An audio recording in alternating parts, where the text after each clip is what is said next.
Hey, everybody. How's everybody been? Welcome on back. I'm getting it ready. I'm scrubbing up, brushing my teeth, getting me some damn coffee, because everybody needs some coffee. Eat you a good breakfast, because this thing's about to hit.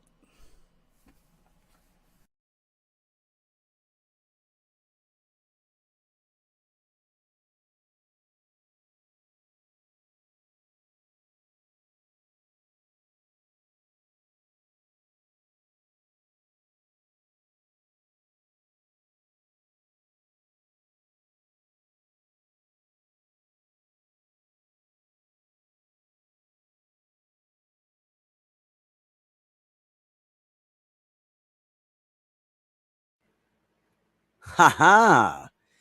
You know, if you don't have the right mic chosen, this fucker's never going to work.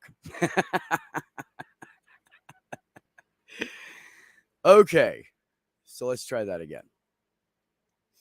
Hello, Ox and Michelle and Mage, who's going to go get dinner and come back. That's perfect.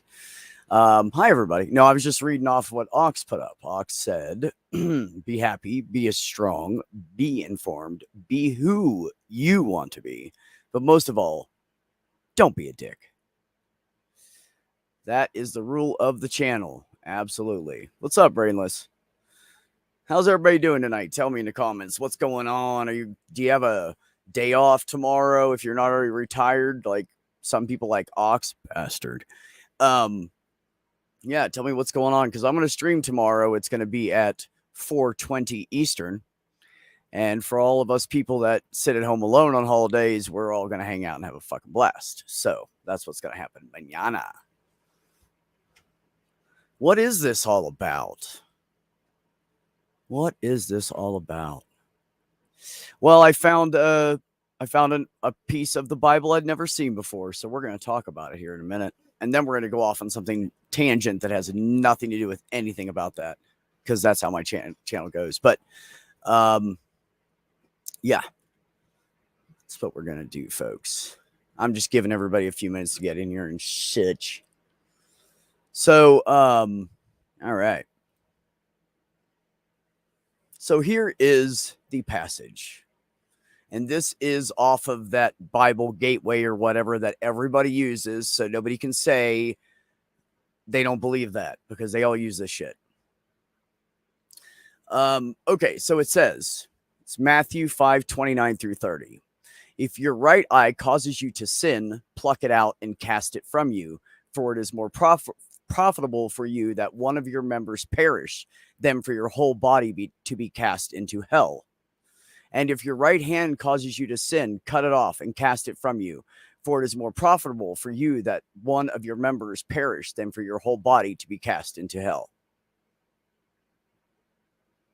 So, hey, Glober Mom, what's up?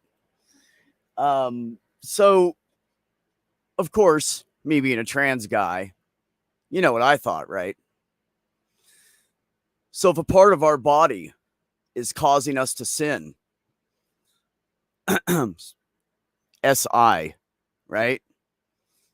Someone trying to take their own life, then you should cut it off because that is a sin. There you go. I just cured it for all the Christians. What'd that take me? A minute? That take me a minute to prove that it's okay to be transgender? Okay, I'm done. I'm getting off here. I'm going to go to bed. I'm all done. Hey, Mom, you want to come in? I mean, we're not going to talk about this for very long. We're just going to talk about whatever tonight. But I'm just making up for a stream I missed during the week. I felt bad, so I thought I'd come up here and say hi to everybody. 30 seconds. Thank you, Michelle. 30 seconds, and I disprove the need for transphobia. Thank you, ladies and gentlemen. Yeah, I mean, how can you fight this? How can you fight that? They say that, oh, perfect. Hello, Miss Jenny. Good evening. How are you, ma'am? I'm all right. A little sleepy because I just got up, but Oh, I'm sorry. oh, that's quite Yeah, all right. You thought it was later on in the day, didn't you? No, I just Oh, happened to fall asleep because I was laying oh, down. It was an that's okay. accident. So since you were on a small phone and there's more people coming in, I'm going to read this out again here in a minute. First, how have you been? Well, I've been good enough. You know, life is Good. boring, then you die. Yeah, yeah, yeah. Well, I have a job now, so now I don't have to wait so long because it always feels longer when you can't do anything, you know. Yeah, So and now I don't have working to does wait so kill you. long to So die. It'll go by faster. Yeah. No. Mm, So I came across this verse from the Bible. It's Matthew 5:29 through 30. And I will read it uh-huh. to you because it's probably too small for your phone. No, I know that You know it? that Okay. chapter and verse. So if parts of your body cause you SI or to want to harm yourself, Cut them off. and that is a sin, then removing them stops it, then it's okay to be transgender. Yeah, exactly. That's exactly what I know. Thought about it when I read it the first time, Thank many you. I'm many glad I'm not the only many one that many saw decades that. ago. I've never read the Bible. I never gave a shit. I wasn't like a lot of people. I didn't get involved in religion and loved it and then deconverted. I was like, what the fuck is this? What the fuck is this? Then I realized what it was and I went, phew, and I walked away from it. So, I didn't read the whole Bible. I didn't have to. I was a Catholic. I saw people kissing feet of statues and waving incense around in the air and chanting. It's a fucking cult. It's not hard to figure out. Those Catholics. Real talk, man. There was always some kind of like got palm leaves and shit and waving them around. And what the fuck are we doing in here, man? They had to ship them in. You can't get palm leaves in West Virginia. You can get them in South Anyways, Virginia, South Carolina, can't you? yeah, but you have to go all the way down there to get those. Yeah, but Oh, actually, the palm trees in South Carolina are planted there. They weren't indigenous. They were oh originally really? I planted didn't know there. that. Yeah, South Carolina planted them to beef up their tourist area in the coast, make it look more beachy. But then now they're everywhere. Hmm. Yep, but they were not indigenous. I would have no So, interest in going to South Carolina for anything. There's just no, nothing there for me. I'm good. I've been there. I'm good. I was there as a lesbian. Could you imagine if I went back now? They'd hang me up. And I don't mean like, put me up for the night. I mean like, well, yeah, that too. No, they'd leave you alone. You Yeah, so hang pass me up and leave me perfectly well. alone. Oh goodness. Yeah, I just found this like 2 days ago and I was like, I have to talk about this. So yeah, honestly, you know how I am. It just blows my mind that people that are in a group that promote love hate so much. It just doesn't make sense to me. I don't understand. I don't know. I just don't get it. Well, yeah, I know what you mean. The Bible definitely does give lessons of what their perceived morality is, and tell people, oh, this is bad, you shouldn't do this. But it's more the preacher that emphasizes, this is bad versus, this chapter is important versus this chapter is important. Right. It's, I mean, I grew up Lutheran, and I know neither of our ministers, talked about gay or anything like that. They talked about love and the stuff that you would normally think Christianity to be. Um, Yeah. I mean, I ultimately rejected it because it's all a bunch of bullshit. But at least their message to those who do believe was realistic. And today they just want people to hate. And And I I agree with. think they've I'm lost sorry. all ability to love. I think they just like they're so far from it now. It's like almost like they forgot about it. Uh huh. Like they don't even think about it. They're so indoctrinated. It's the same way with me. I mean, I grew up in a small Catholic church. There was like, oh God, I'd say maybe 50 people there, maybe 70 on the holidays, where everybody came, like the Christmas shit. But it was a small little community church, and they read all the stuff they were supposed to read, and we sang all the, but when he talked about that. He talked about taking care of each other and, watch out for your neighbor and, all the good stuff. So even though I grew up thinking that religion was, or knowing that religion was a form of a cult, I also thought the basis of it, just the basis of it, the basic like 10 commandments kind of thing. It's a good way to raise kids, right? Like, don't do this, don't hurt anybody, don't steal, don't, those are just good. That's just good advice. All parents, I think, that are good parents raise their kids like that, whether they're religious or not. So I could use it. I could give religion that allowance and say, okay, this part is okay, but then you'd have to ignore all the horrible shit. So, yeah,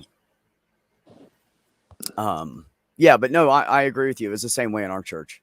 It was about love and taking care of each other. And we had potlucks all the time. And we do like, the sales, like brownie sales and stuff. They always called it like a brownie day or something like that, I think. But people brought all kinds of shit and sold it different. It was almost all desserts, Well, the way I look at it is, I've been following and despising the evangelicals since the mid 70s, and they have gone now 3 generations of people raised in the church of hate. And I don't think that their religion can ever recover from that. That's all it is now, is a central theological basis for hate, and it's insane. Yeah. No, I agree. And I feel like they're so far down in the hole now that in order to dig themselves out, they'd have to admit that they're wrong, and they're just not going to do it. I think it's all about pride at this point for most of them. They don't want to admit they're wrong. Yeah. Oh, sure. Absolutely. And they're so stuck on that crutch. They can't let go of it. And if they admit they're wrong, then they have to let go of that crutch. Their motivation, though, for me, is the ability to control other people. It's they use religion the way it was intended way back when. It was intended for control of people, and that's what they are into, very much so. Oh, Michelle, yeah, I'm sorry to hear that. Are you okay now? I know, the poor thing, right? Mm-hmm.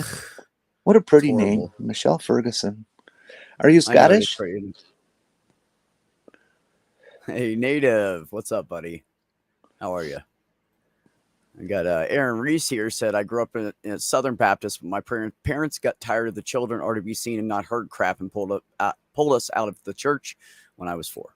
Good. All right. Good parents. My dad was like that, Aaron, and he was all about, he wasn't even a religious guy. He was just a dick. So he was all about like children should be seen and not heard. And I remember when my mom kicked him out when I was 8, it was amazing. We could just walk around and talk. Like, we didn't have to be quiet because Dad was watching TV. He was that restrictive? Tiptoe around. Oh, he was an ass. Ass. So whenever he wasn't home, like he was at the bar drinking, Mom would let us cut loose a little bit. We had a blast every time he was gone. Then he'd come home drunk and we'd all get sent to go to your room. Fuck, Dad's drunk again. That kind of shit. But no, yeah, absolutely. Once he was gone, that shit never happened again with my mother. It was not even her to begin with. All the harsh discipline of like being like she still paddled us and stuff, but she didn't like beat us with belts and like belt buckles. That was Dad. So the really rough like abuse shit stopped once he was gone. She would, she'd smack us in the face a little bit if we needed it, because we were like when I called her a bitch, I fucking deserved it. She smacked me. I was like, yes, ma'am, I'm wrong. I'm going to my room. I'm gonna shut the fuck up. And that's exactly what I did.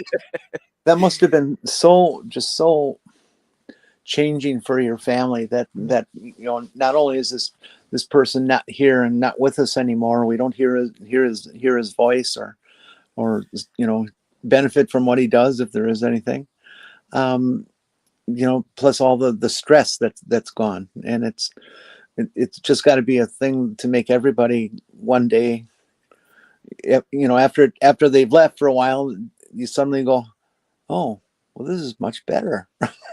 Yeah, it was really like we were all so. It's funny you say that, Jenny, because we were all so upset. Like, Dad's leaving. Oh my God, this is horrible. And a couple of us said something to our friends at school that my mom was kicking my dad out. And they were like, "Oh, your parents getting divorced," because it was so religious there.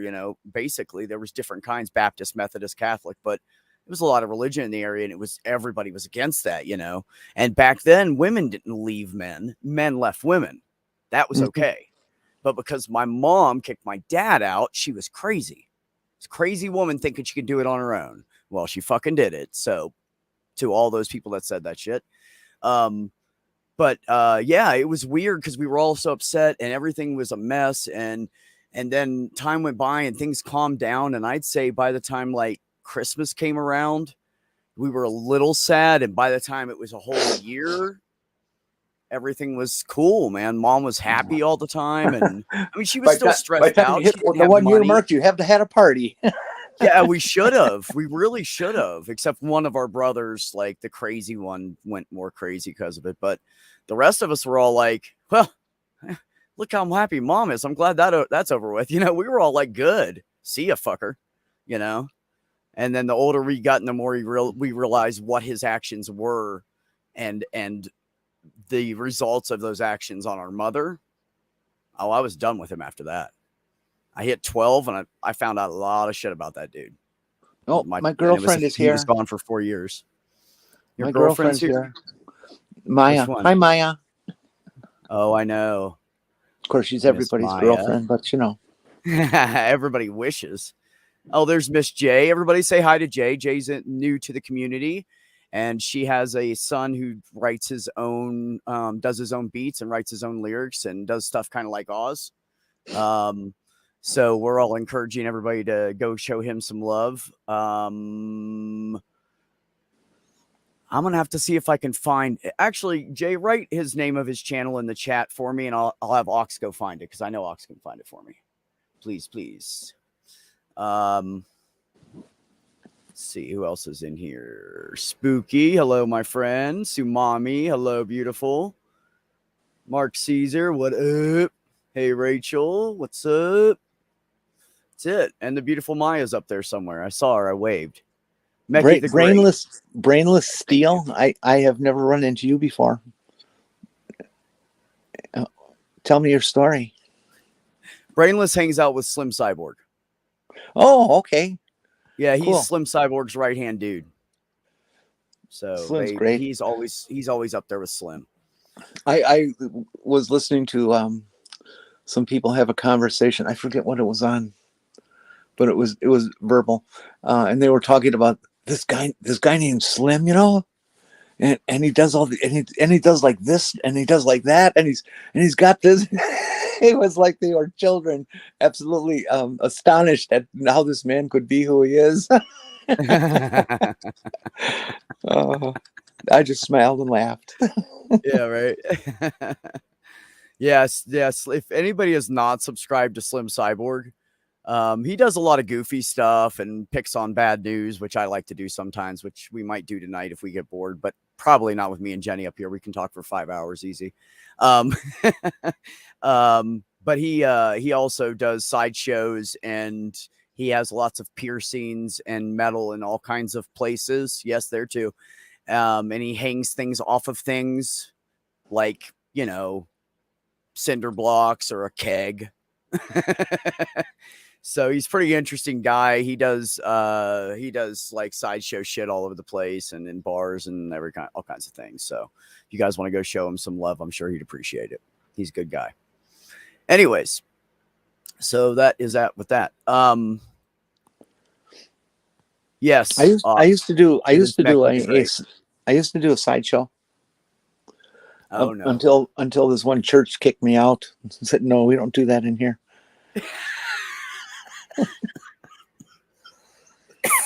Oh, Jenny, you kill me. I'm not even gonna ask what it was.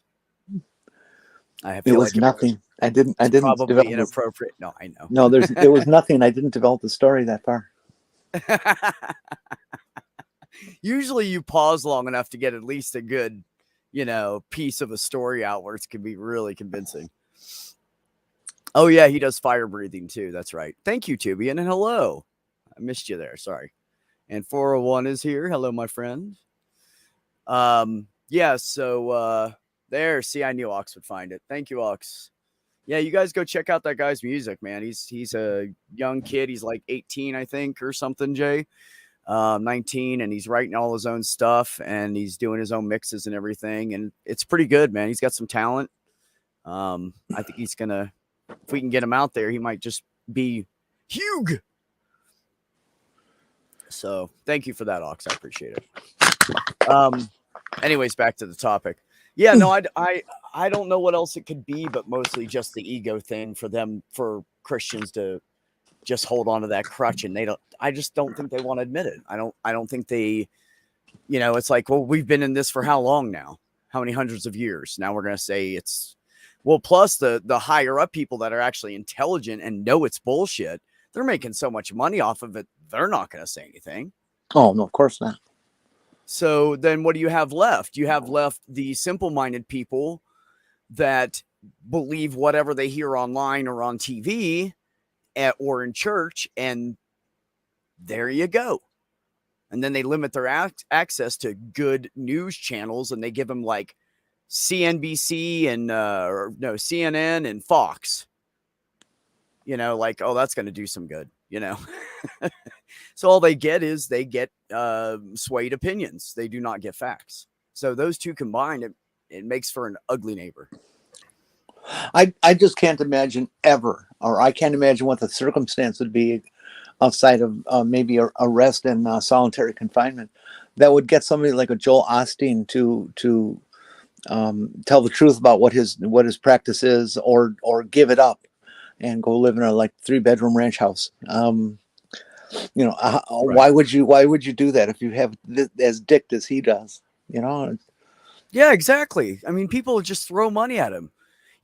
My ex's divorced ex from back in the 90s, their aunt ended up living with their elderly grandmother all the time. Mind you, she's my age. She was my age at this point, and her parents were in their early 70s to mid 70s, right? She spent all of her money on the church. She had to live with her parents, and they had to feed her. She would give them her entire paycheck. I'm not kidding. Well, that's insane. All of it. She believed it so much. Yeah. She was the only one in the whole family that went to church. All the rest of them fucking knew better. But her, she was there 5 times a week. She was volunteering, probably sucking the pastor's dick. I don't know, but it was ridiculous. She just gave her whole paycheck all the time. And she lived with them for 8 years because of that. I'm not kidding. It was 7 or 8 years. Yeah. What span of time was this? When was this?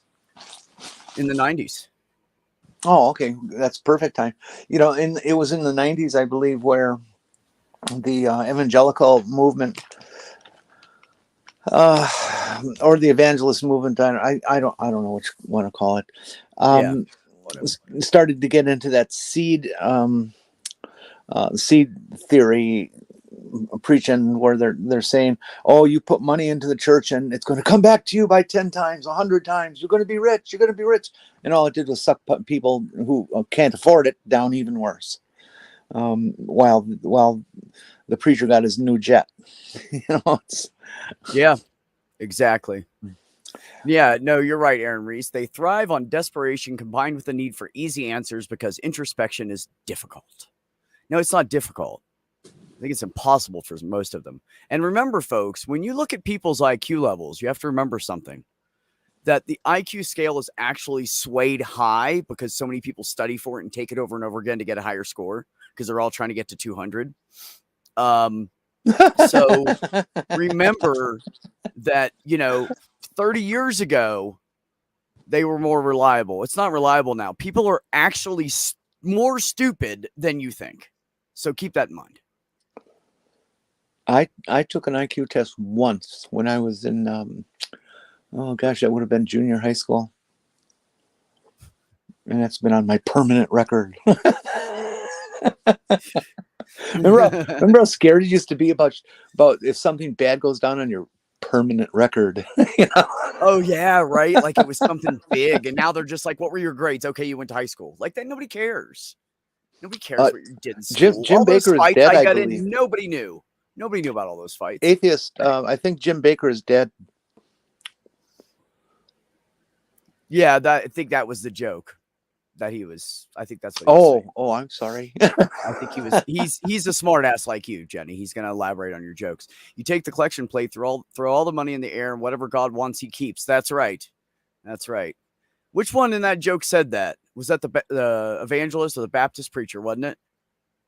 I think so, Mage. Let me know. Glober Mom. Hi. Oh yeah, Mom. Did you want to come in by any chance? Because I never get to see her, so if she wants to come in, she can come in. Mom, I got to know somebody who knows you. Ivy. Ivy Chan. Mm-hmm. Yeah, Ivy's great.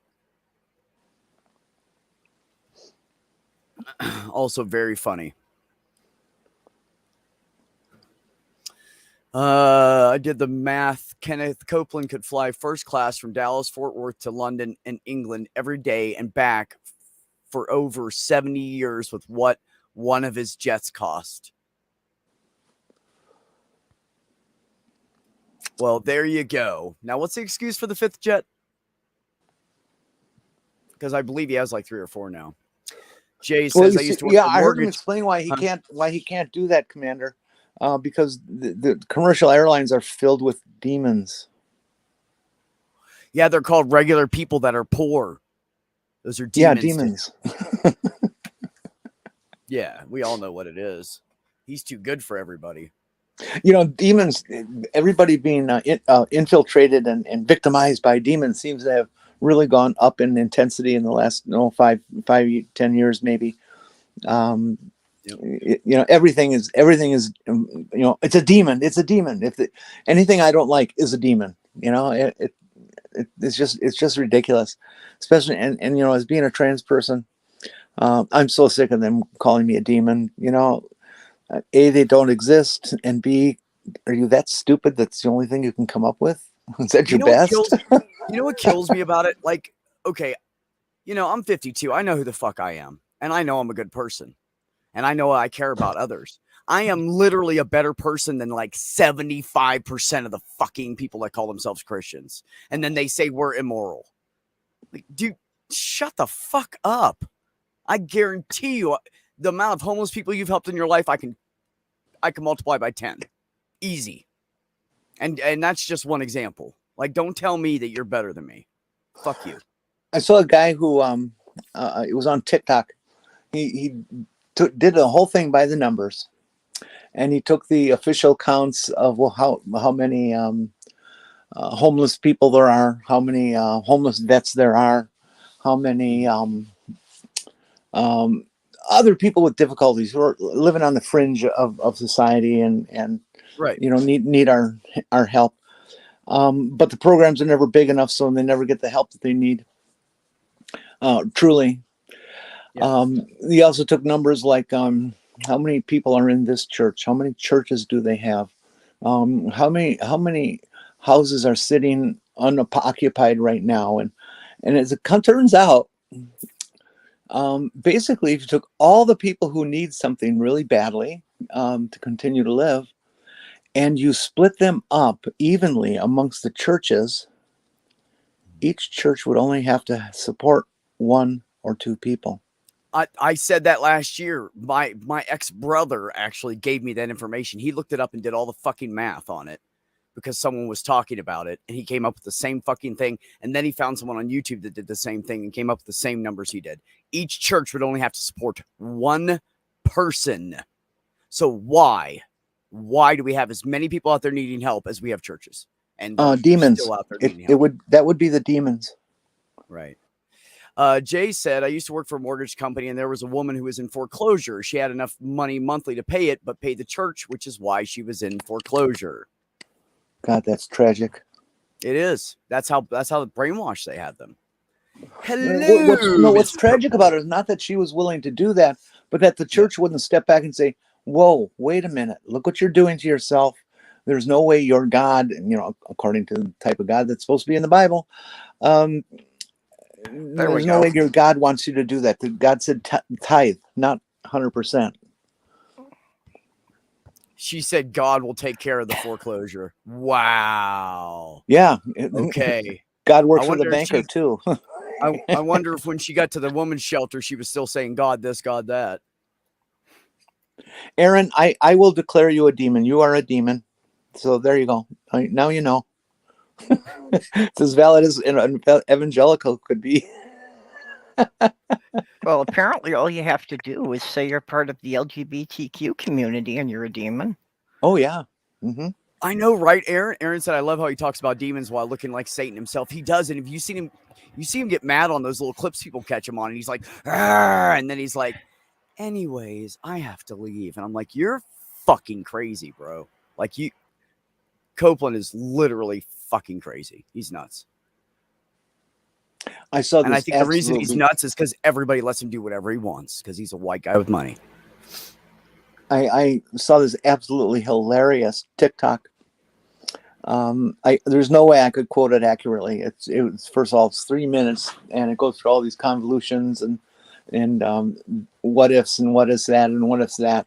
But basically, it's some professor gave his class an exam, and the exam question was, does hell exist? Okay. And this one guy put together this long soliloquy of, ooh, hold on, Jenny. Something just went funky with your mic. I can barely hear you. Oh, I'm sorry. It's okay. It's just making some like noise. Maybe unplug it, replug it in. I don't know. No, I'll actually put it in. And then the music. Go ahead, talk amongst yourself. Yeah, did you reposition your phone or something? Yeah. Okay, I'm going to mute her There for you just go. a second. Let her come back in when she's ready. Okay, so Purple had said private jets should be banned. A private jet carrying 1 or 2 people produces as much carbon emissions in one flight as my car does in a year. Another good example. Thank you. And we go right back to why is climate change more advanced? Why is it getting worse so quick? Rich white people. Yeah, Sorry, and folks. that's not just a Like random thing I'm 95% of spewing them. out. I actually did the math on that with Elon Musk using his private jet every day. That just Elon Musk flying between cities in California, that each flight was using as much carbon emission as my car did in a day. Yeah, or that's that my car ridiculous. did in a year. A year, yeah. Oh, I agree, Maya. Absolutely. And it's funny because like Jenny was saying earlier about are you good, Jenny? Yeah. Oh, you're still fuzzy. All right, I'll boot and Come back. Yeah, maybe that'll work. Yeah. Thank you. Yeah.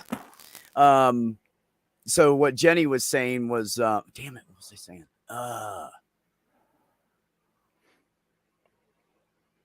Well, you're saying on Maya's comment about Lost it. churches don't support people.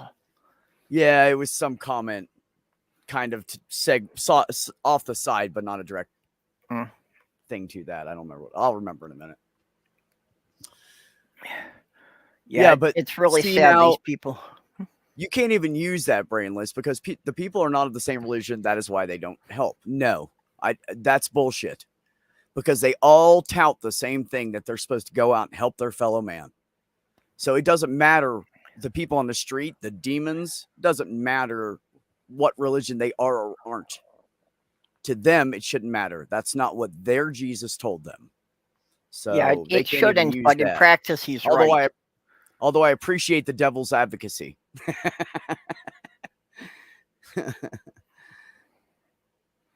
God says, pay your mortgage. Yes. A to the fucking men. Yeah, it really gets me, these pastors who say that, that paying your tithings is more important than anything, even if you can't pay your rent. You are not a full-blown demon. You're funnier than hell, though, when you get drunk. Eric's usually pretty quiet. He doesn't say much, but then he starts drinking. It gets funny. It gets really funny. Yeah, it kind of didn't it, Ox? It was weird. SpaceX launching the Falcon Super Heavy is the equivalent of every human being on Earth breathing. In one launch? Yeah, I can believe that. Isn't the Falcon the one they're using to make money off of? Yeah, I think that's the one that's going to carry their passenger capsules. Fuck me. Yeah, he probably did. Probably did, Jay. If you give money to the church to fix your mortgage, but the banker gives more, did he outbid you for God's favor? Ooh. Good question. Should you start going to the church? I mean, to the bank every Sunday and stand outside and praise, oh, great Bank of America. I mean, I don't know. What are you supposed to do with that? You might get better results if you kneel down and pay to the bank president. I mean, at least he's real. At least we can prove he exists. You know, and there's the off chance that if you pray to him every weekend, he may actually take pity on you. Hasn't worked yet, man. There's people praying out in the middle of floods and they drown. I don't see any evidence of anybody like magically. You ever heard a report where somebody just magically got pulled out of the fucking water and sat on the side of the road? No. I don't think it's working very well. No, you can only pray to things that you can prove exist. You got to start there. Try getting a bed at the Salvation Army as an atheist. Seriously. Yeah. Told you, dude. It's all about the money. Well, because all they're trying to do is get you to go to their fucking church or follow their whatever the hell cult it is. Try getting a bed at any of those religiously run shelters as a trans person. Yeah. Yeah, an atheist trans person. Good luck. But, you know, the good news, Purple, if I was homeless and they wanted to pull that shit on me, I'd be like, well, you say that I'm still a woman, so apparently I could stay in the shelter all winter. I mean, all summer. Because only women get to stay in the shelters all summer. Yep. Yeah, I know a lot of shelters only take women and children. They won't even let the men stay overnight. Yeah.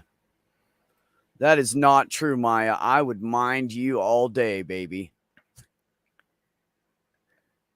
Sorry, I couldn't help it. I have to flirt with her, Purple. I think it's a YouTube rule at this point. It's been like 3.5 years I've been flirting with her. So you're trying to move in on my girlfriend. Oh, oops. No, there's another Maya somewhere.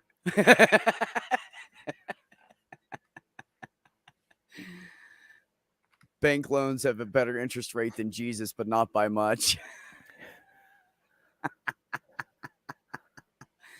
Good to see you, Gary. I'm glad you stopped by. Grab that coffee, brother. It wasn't an opinion. It was scientifically proven. What was scientifically proven, Jay? I missed something. Oh, man. I got behind on the chat. You know how that goes. I'm going to guess that was probably about whether or not praying has any results. Dave says the last guy I heard about that got pulled out of the water was in a tornado, and it did not end well. Yeah. I know. Purple gets everybody if Purple wants. That's because they don't know what I look like. No, Weasel, back off. I've been doing this for a long time, buddy. Yeah, actually, when I was a kid, I got picked up off the ground by the tornado wind. That was scary. Elon. Oh, it was scientifically proven he literally punched a hole in the atmosphere.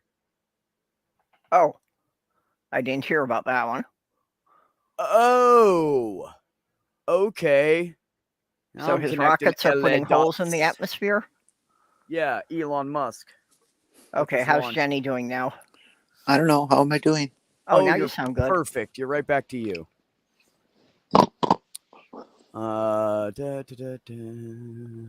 Okay, good. I'm glad that's better now.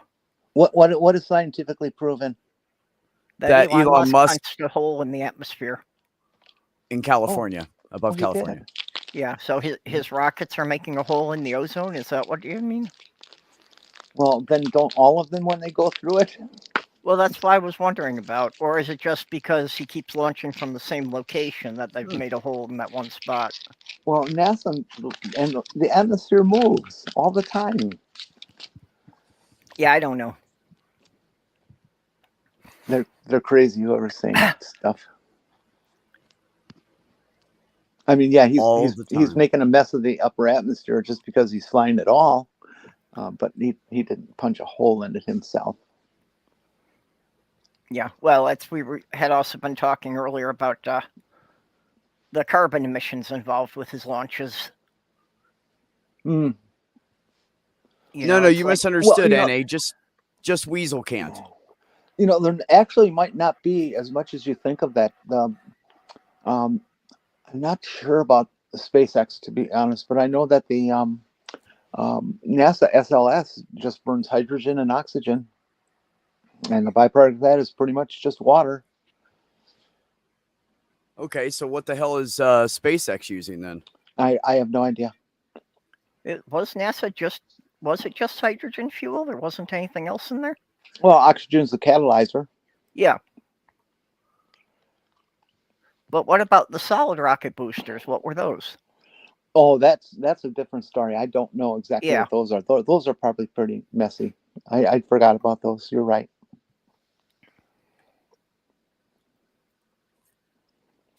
Yes, you are correct, Sumami. And when I was young and I was going to places like Goodwill and the Salvation Army to buy stuff for my apartment, and I found that shit out, even though I was in the closet, I never went there again. Never donated another thing either. Yeah, I used to shop at the Salvation Army thrift stores a lot until I started talking to some of the people who had worked there. So I stopped shopping there because of the way they were treating their employees. And I found out a couple of years later about how they were about all the gay and trans people. Yeah, those damn gay and trans people always causing a ruckus, trying to And live their lives. Shh. Hey, it takes a lot of time and effort and resources to indoctrinate children. Yep. Yeah, when I stopped at Walmart yesterday, Thank you. there were a couple of young girls from this, private school were out there begging for money for something. I didn't even want to stand still long enough to listen to their pitch.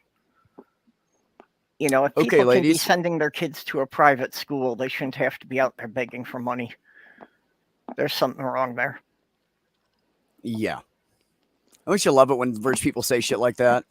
It's like let them eat cake. But Yeah, actually, they that were wasn't the probably real raising meaning money of for a let them eat sports team. cake, but they changed it into that. Yeah. SpaceX's rockets launch from Cape Canaveral. The launch of a SpaceX rocket has punched a hole in the planet's ionosphere, leaving a red aurora-like glow in the night sky above California. Yeah, except space. I don't know SpaceX why it's launches, above California. Yeah, Don't know what to tell SpaceX you. launches in Florida. So, okay, so everybody explain that. Was it you're talking about the recent launch that was in Florida, or how did the hole get above California? Because we're all confused up here.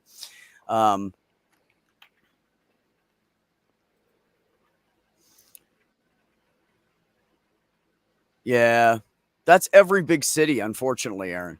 Every big city is just full of homeless because it's the only place that they can try to get food and steal shit if they need to without getting shot. Because you go out in the country and steal shit, someone's going to shoot your ass. I mean, it's pretty guaranteed.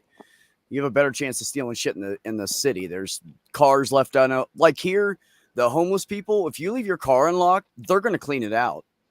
But if you leave it locked, they won't touch it because they know that every single one has alarm and it's not worth it, that they will get caught. Okay, so they don't touch it. I just Googled it, and according to Google, each of the launches does leave a temporary hole in the atmosphere.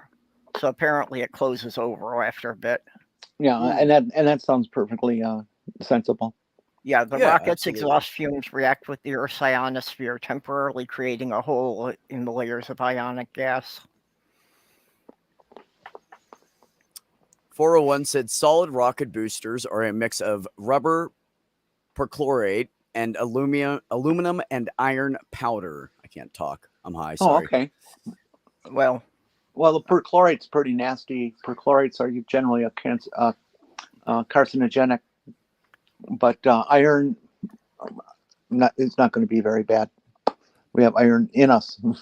we like iron in our bodies. Yeah, yeah, it's but actually very isn't, necessary. isn't there a problem with too much heavy metals in the atmosphere? Well, yeah, Only when Metallica's around. That would be. Yeah, I would think like the iron and the aluminum, there's probably a difference between ingesting them and inhaling them when they're vaporized. Yeah.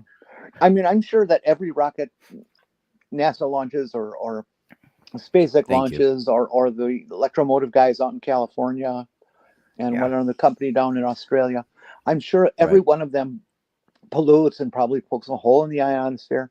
And none of them are as bad as one single jet plane from New York to California. Yeah. Well, that's what I was saying, that private I'm just not going to worry about it. Yeah. Yeah, well, I'm not worried about the spacecrafts. Yeah. No, I'm not really worried about them. I think we should get rid of jets are an jets, issue. though. Yes, I agree.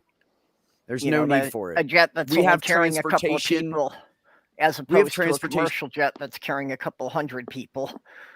Exactly. We have transportation everywhere. Even the farthest reaches, little jungles, there's a fucking way to get a biplane in there. Like, come on, give me a break. Like, there's always a way to get everywhere. And if you're rich, you can get anywhere. Like, literally, you have the money.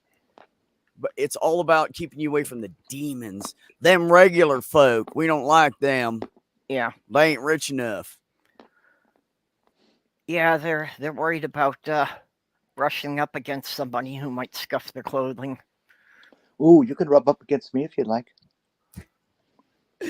Ox, that is the only thing cool. That's the one thing cool that Elon did that I was pretty fucking impressed with. But do you know how many rockets that were trashed to get to that one that actually landed properly? Well, so what? No, the point is that there's a lot of variables, because as the rocket's coming down, the wind changes depending on where you're at, and that's what fucks them up. Hey, let's also say Elon did not do anything of that. Well, SpaceX did that. The company that he's the face of did that. Well, and you're right. What about that one that they actually had a helicopter catch one of the sections that was coming down? I hadn't seen or heard that. Yeah, that was like sometime last year. I'll have to look at that. I don't understand why they would try that. I wasn't sure why they did it either, other than showing off, but my rocket's better than yours. Now we're up to that size. It started out with like, little army men and shit. Now it's full-size rockets. No, Aaron, I think if Elon actually stuck his rocket in the wrong place, it wouldn't do much damage. Well, I don't think there'd be a gaping injury. He'd get hemorrhoids. It's not long enough to get himself. He'd have to find somebody else. I was thinking more like he'd get a civil case, but let's tickle Elon's peace spot. Ox, actually, that's not totally accurate, because there's a lot of people that invested in that were not Elon Musk. So yes, it was some of his money. Yeah. But I guarantee you, if you dig, there's a lot of investors that have not been mentioned. And I will even take away his dream of landing a rocket back from a launch. Hollywood and Walt Disney and other filmmakers thought about that a long damn time before even Elon Musk was even born. Well, most of the stuff he does is not new ideas. His whole Hyperloop thing was an idea that was thought up like in the 1920s, that people had made models of it. They just couldn't make it work at the time. One of the very first films that was ever made was Flight to the Moon. I forget the exact title. It was Yep. really bad. But their rocket went up to the moon and landed there and then came back, so. Yeah, spooky. Like, seriously, there's people out there starving, and he threw a $80,000 car into space for what? So it can be space junk? So we can start polluting that too? I have defense against that one. When they were launching the rocket, it was a test to see the performance of the rocket. Is there all the systems working? Blah blah blah blah blah. Okay. They needed a payload. Okay, and the usually what they will do for a test flight and a payload is they will fill it with a specific amount of concrete. Mm-hmm. Okay, and launch that up. And what Elon did was substitute the concrete for his car. Now you talk about space pollution. Space is pretty big. I'm not really concerned about some that can't be good, is it?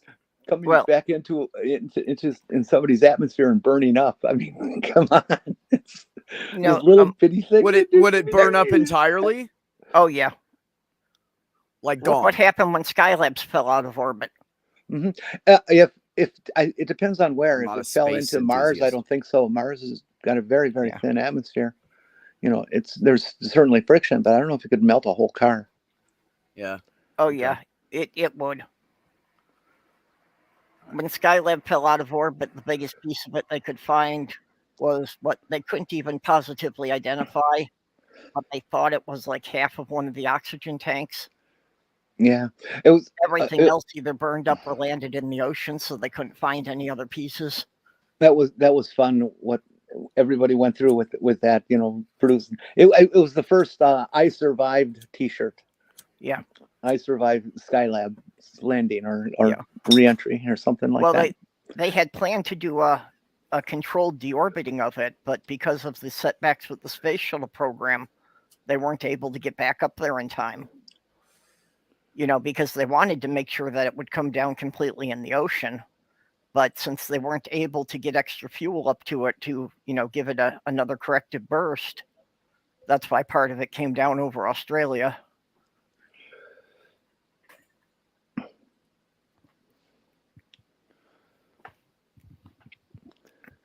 Well, Skylab was problematic from the first day it went up. It was experimental. We'd never done something like that before. Yeah, and I think it was Atlas. Yeah, the Atlas Athena attempt that they used for the first docking education up in space and that kind of stuff. Although, as far as all the junk in space, that is starting to become a problem.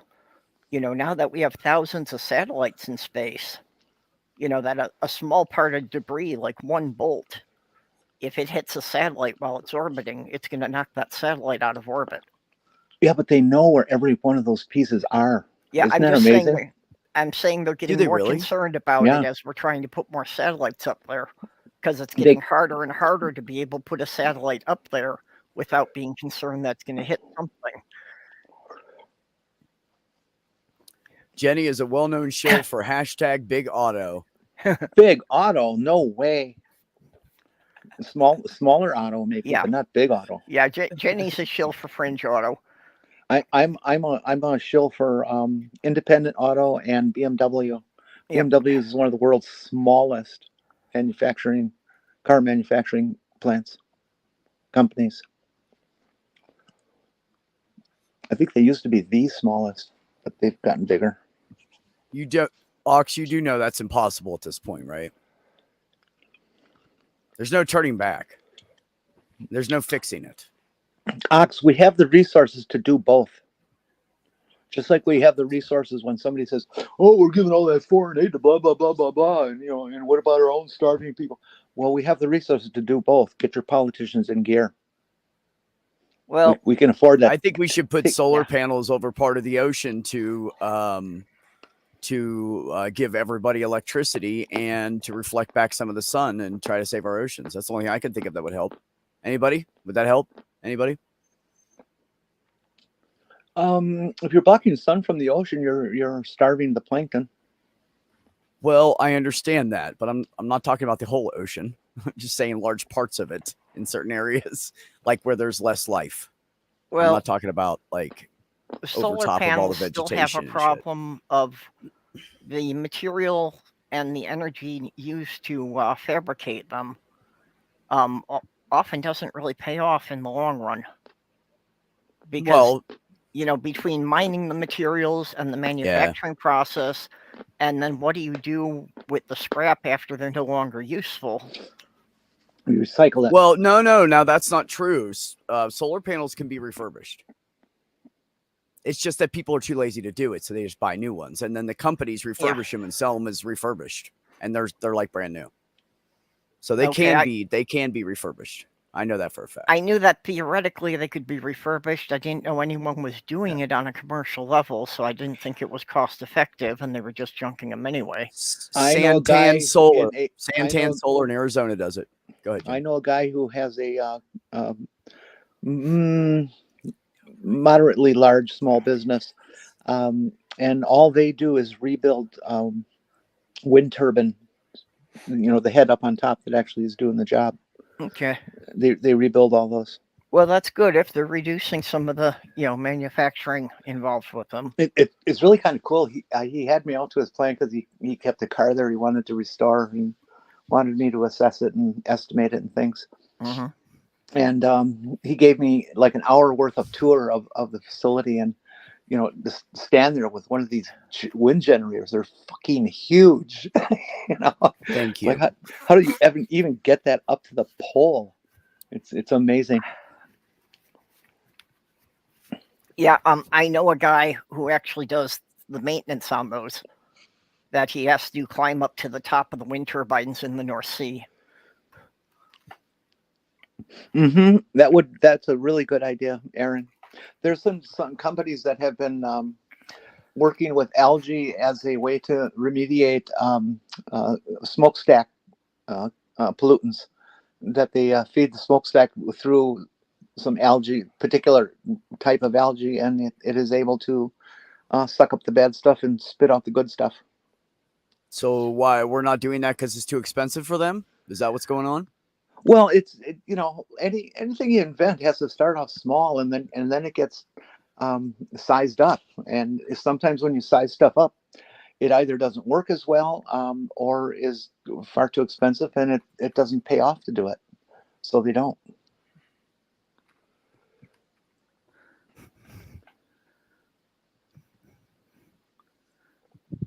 No, I realize they do degrade. I was talking about if they were like if they got broken, or like wires got fucked up or whatever. For the most part, you can refurbish them. I mean, eventually, yes, everything's gonna degrade to the point of not being used eventually. Yes, of course. Well, yeah, that's actually but they can also keep the frames and all the wiring and stuff if it's all good, and just replace the main components, which would save a shit ton of money again. So yeah. One of the big things about alternative energy that people can't seem to get is you're never going to find one solution that's going to work everywhere. You're going to need different solutions in different climates. Absolutely. Different environments dictate different necessities. Absolutely. Yeah, like, Beck, you having solar panels could pay off.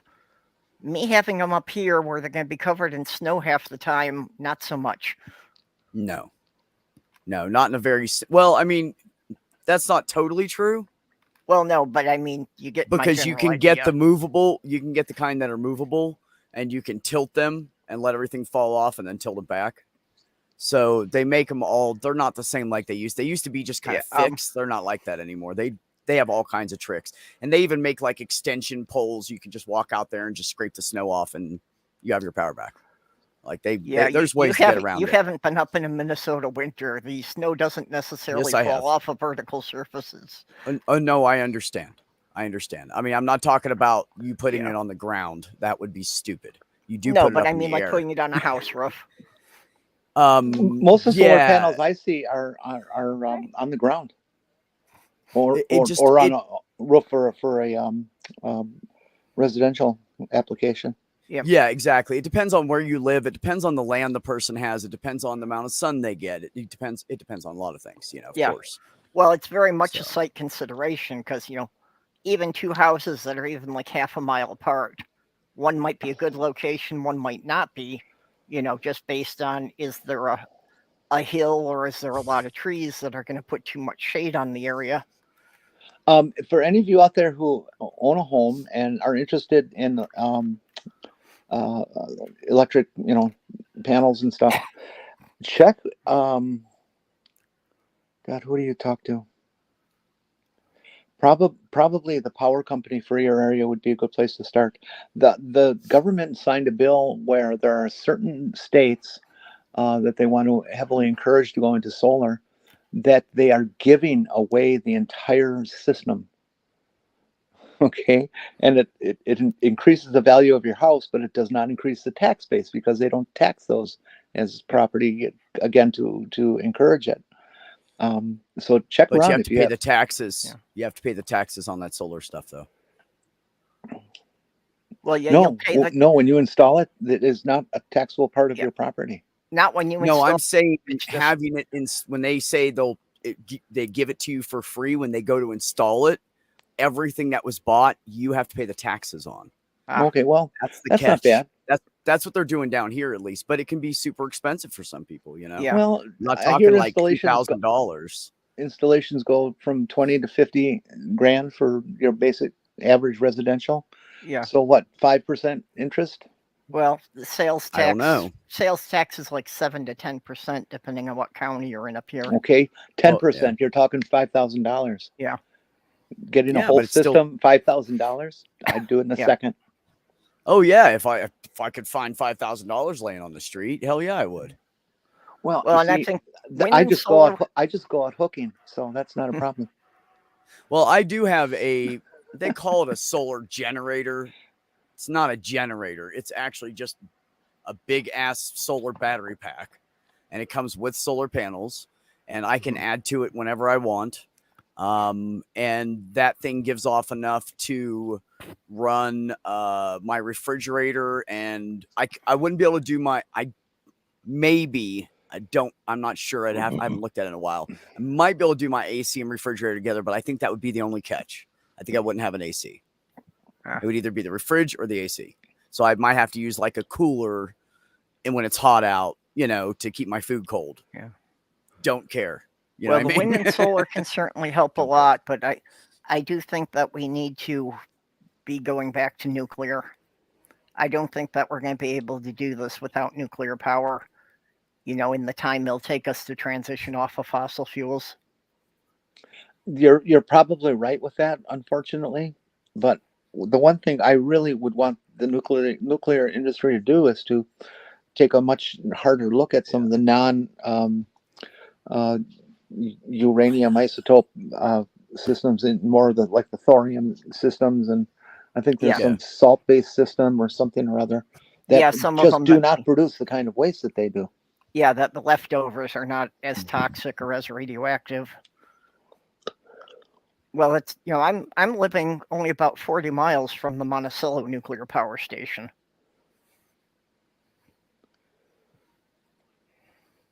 The one problem with hydro dams is you completely fuck up the environment of the area, the river that they're on.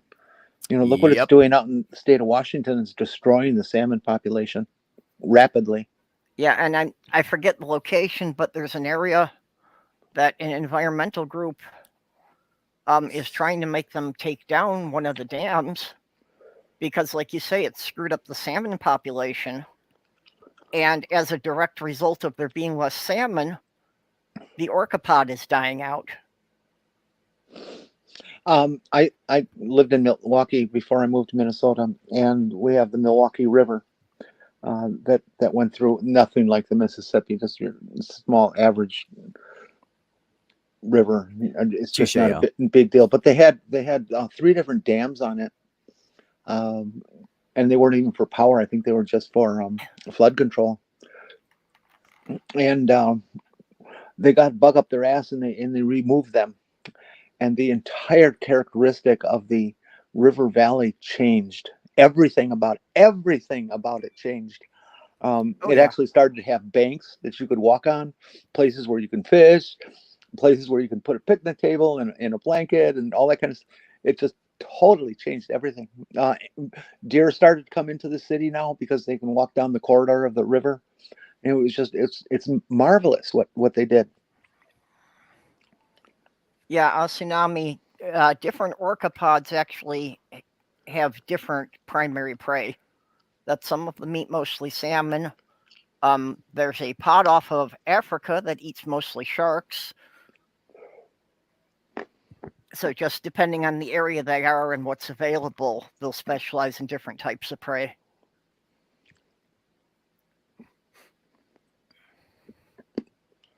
Put that Sure, last you comment go back. you go play with nuclear fusion out in space, Al. I ain't doing it. Go back to that comment before this one. This was the first part of it. That was the last. Mm-hmm. Hello, Kyle. How are you, sir? I'm doing well. How is everyone Excellent. here? Excellent. We're having a great discussion. Well, now that you're here, we're marvelous. Oh, my heart. Ain't she a sweetheart? Anyways, that was the Absolutely. first part of Hey, it, Jenny, and so we can suck all that energy out of it. Yeah. Oh, kind of sounds like my date last week. Oh, Just trying to suck all the life out of you, huh? yeah. Dave said, actually, in BC, we have fish ladders and have created dams in adjacent basins where the fish don't go. The fish are a real concern, but if there's no planet left, there's no fish left either. Yeah. And But we're not I've talking about seen just the fish, though. We're talking about the whole entire environment shifts. And so that's not okay. So go ahead. Yeah, well, I've seen a number of different methods they've come up with for fish ladders and different things. On one river, they've actually got like pneumatic tubes. Yeah, that that was the so fish cool. swim into, and they shoot the fish like 20 feet through the air over the dam. Yeah. Oh, even Seen more that. than that, there's some that are hundreds of feet long, go up over the dam and then back down into the reservoir. Yeah. And the fish Calling fly NASA through it right about now. 50, 60 miles an hour. I'm right here, Beck. You can just talk to me. Oh, yeah, you're a NASA shill. That's right. Okay. Aaron said, I double dog dare you to haul up that reactor. Well, so what's this proposal? We put a reactor in orbit and we make a miniature sun. Cannibal. Maybe we should make about 4 of them. At set points around the Earth, then, so it's daylight 24/7 for the whole planet. Why the hell would you want that? I don't know. It just seems like something that people would try to do.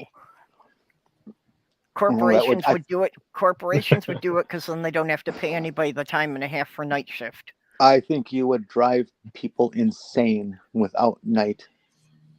Not only that, but it would fuck up. It goes right back to our environment. Yeah, it's going to fuck up our environment too, because there's certain things that only happen at night in our environment. We are diurnal creatures. There's no way we could eliminate that from our Well, both humans genetic and expectations. animals. Without the circadian rhythms of the day and night, it would screw up a lot of things. No, look at cats. Look what we've done to cats. Yep. They're up at night now, and just they're absolutely insane during the day. And dangerous. Well, look at the people in Alaska. Look up the crime rate in Alaska, where they have sun for just light for like 6 months. Go ahead and look it up. Yeah. No, they go nuts. Go ahead, Kyle. What were you saying? Oh, I was just wanting to say a quick side tangent. Hey, Purple. I actually got a tattoo recently that has exactly 2 colors in it that by happenstance are purple and orange. Oh, how sweet. He showed it to me and I said, you got to show that tattoo to Purple. Can you show your tattoo on camera, or does that show Yeah. too much? No, I can do it. It might be blurry with how. Hold on, I'll bring you up. All right. Here we are. If I can get this right. A stag skull. Yeah, it's sort actually of Skinwalker. Cool. It's a Skinwalker that his tattoo guy invented. So it's a little different, but close. Very close to just And there's like purple and orange splotches. And I was like, those are literally the purple and orange. That purple rhymes with orange is used for most of the time she's been on YouTube. what I told him. Why is it a skin crawler, walker, whatever? A skinwalker. That it's a Native Sorry. American legend of an undead creature. That and the reason being, it's the beginning of spooky season. I like to commemorate my favorite holiday with something spooky. So it was a tattoo this year. Yeah, I've got Tuxedo Kitty. I'll have to get a new black Sharpie to blank out all the white parts for the month. I just I don't know. I'm big into everything Halloween. It's very Yes. popular in our community. Tsunami, you are 100% correct. Look at the number of times damn refineries go down in this country. Whenever they want to raise the price of oil, one of their refineries breaks. How about that? It's such a coincidence. Yeah. Ooh, Isn't yeah. that weird? Isn't that? And then they blame it on the president, like they have a fucking thing to do with it. It's We've all about got who has the two oil. major refineries in the country, and I think I think maybe both are owned by the Arabs. What a smart move that was, hey? We only have Right. two. What do you say about that, reduced, Jenny? They reduced the number of refineries so that they could raise the price of oil, supply and demand. Here's something that nobody's going to believe. There are actually 0 oil tankers that are flagged in the U.S. They're all registered in foreign ports. Oh, sure. It's because they don't have any regulations. Yeah, because of all the regulations for U.S. ships, big ships aren't registered in the U.S. at all. All the big ships wind up getting registered at overseas ports. Does the Navy does the Navy do that too? Well, it's cheaper, and the ship only has to deal with the employee regulations for the country it's registered in. So it's a way that it allows the corporations to pay the employees much lower wages. Yep. Well, that's like all these companies, all these like chain restaurants and stuff like that. They keep hiring in everybody at part-time, so they don't have to pay them insurance. Yeah, they don't have to provide health insurance then. That's right. No benefits. You're part-time. You're under 30 hours a week. And then if you're under the 30 limit for more than 2 weeks and you're full-time, it knocks you to part-time and you lose your benefits. So they can make you work for like a week or two full-time and then knock you down to part-time for a couple weeks and then back up, and they never have to give you fucking insurance. Yeah, and they love to do that shit to people. That's one of the things that Biden has. I don't know if they've accomplished it yet. I'd have to go look it up. But they were shooting for is to reduce the definition of full-time so that people at 30 hours a week, 32 hours a week can get coverage, which the employers, back in the turn of the century, they were doing that to people. That here you're full time, we're going to back you off to 32 hours. So I'm sorry, you can't have that insurance because you're not full time. Yep. And unfortunately, if they just redefine what full time is, they'll just do it more. They just won't have anybody on schedule for more than 20 hours a week then. Except today there's an employee shortage. People are begging for employees. Yeah, it will be harder for them, especially restaurants and the service industry. Mm-hmm. Not to mention farming. But those Republicans just like to keep fucking with it. Well, yeah, that's because they won't let the migrant farm workers in. Yeah. And they're in control in the Congress and in the House. And if they wanted to change the immigration, that's the body to do it. And all they're doing instead is saying, "Oh, we're going to impeach Biden." Well, he's got to commit a crime. You know why they're not doing shit, Jenny? Because half the shit that they want to do, I mean, the big things they want to do, half the Republicans are like, no. That's why they can't do anything. Exactly. Because there's some Republicans, the ones you don't see on TV all the time, that are actually sane people, and you only see them come up and tell somebody to shut the fuck up. Those are the people that are like, no, we're not doing that. So they can't put shit through because there are good Republicans out there. Yeah. You just don't see them because they're in the back and they're getting pushed back because the crazy is the majority. Well, but that's the thing. The crazy is not the majority. Marjorie Taylor Greene, represents this. What do they call themselves? A Freedom Caucus, something really Yeah, the hokey like Freedom that. Caucus. You're right. I'm so sick of them using the words freedom, liberty, and patriot. Fuck you. You're none of those things. You never have They're the been. exact opposite. Yep. They are the exact opposite. God damn. Hey, what's But up, they're Mr. Chaos? but they're in control because of the weird politics of this McCarthy getting his speakership and all that kind of stuff. What I'm disappointed about is that I thought one of the deals they made was to make a rule in the House that if they let McCarthy in, we'll set it up so that you only need one congressperson to file papers and get the person out of the position. Somebody else gets named. Well, why haven't the Democrats been doing that? Just to fuck with them. They need some fucking with. You only need one person to file the papers, but they still need to vote the person out. So if they don't think they have enough votes to get rid of them, it's not worth filing it. It's a valid point. So in every case, they would need to have at least like 5 or 10 Republicans that would be willing to vote to get rid of the person, and nobody's going to break with the party. You never know.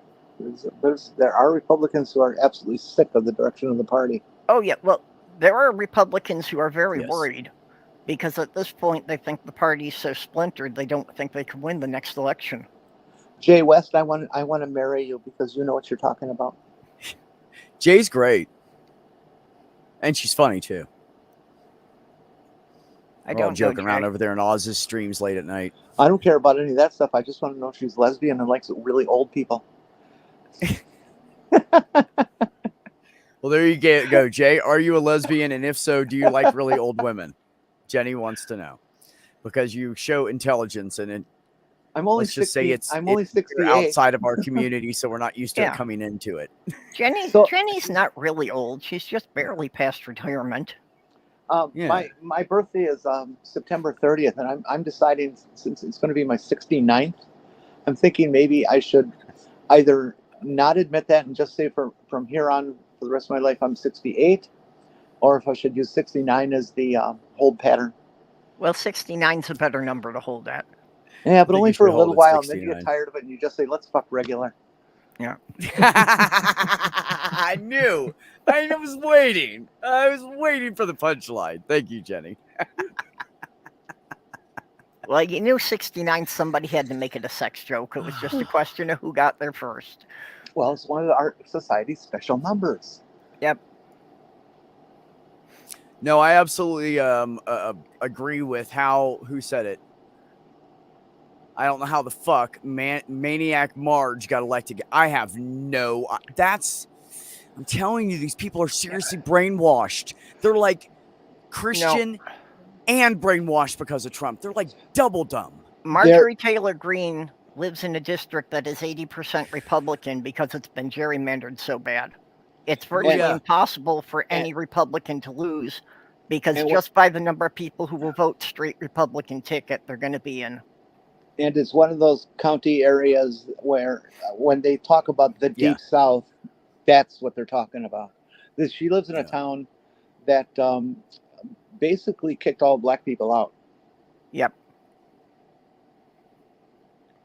And they're proud of that fact. Yeah, they are. Yeah, they're the town. Was that the town that that stupid guy's video was in, that they had a lynching in front of their courthouse and stuff, and they had passed, and it's just a real. If you're black, just don't even drive through it. Find a way around it. What's the name of that town?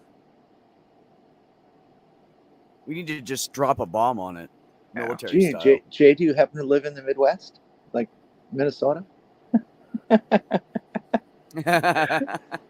Aaron Reese, what's an owl hunter? I'm not familiar with that term. I think it's old white lesbian. Oh, okay. That's my guess. Aaron Reese, is it old white lesbian? Oh, thing I can think of. I, You're I an live owl, in Houston. I Jenny. live in Houston, Minnesota, the home of the International Owl Center. So I think of owls as actual owls. I'm sorry. Yeah, that's I knew that Jenny would take that differently.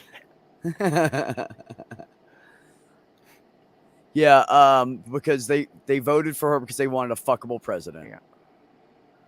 Oh, God damn. See?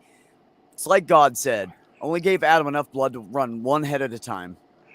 You see, based, Sarah's not really that fuckable. I mean, no. sex is great, but what are you going to talk about afterwards?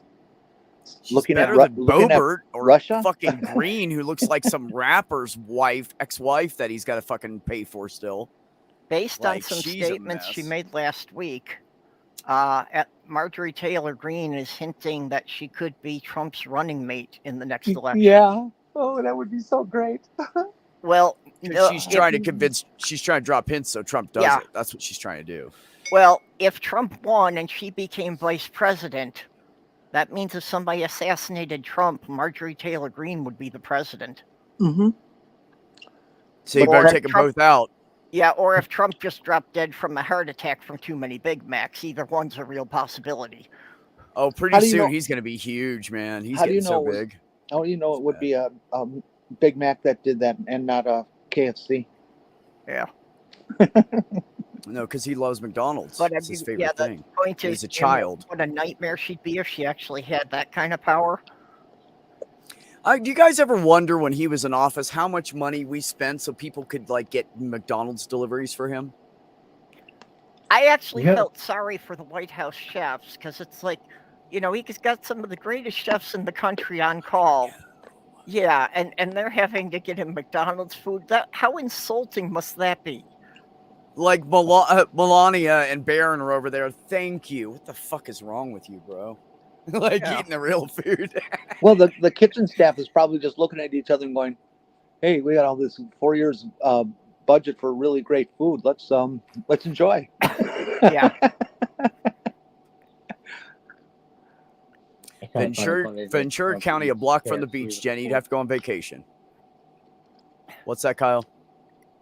I am never going to go to California. I just thought it was funny that Trump eats KFC. Hold on. I'm sorry, I didn't hear that. Yeah. Let me turn you up. Yeah, I think, Kyle, you might need to get a little closer to your mic. How's this? Oh, much better. Go ahead. Oh, I just thought it was funny that Trump eats KFC, chicken with a fork. I wasn't sure he knew how to use a fork. I wonder if he eats pizza.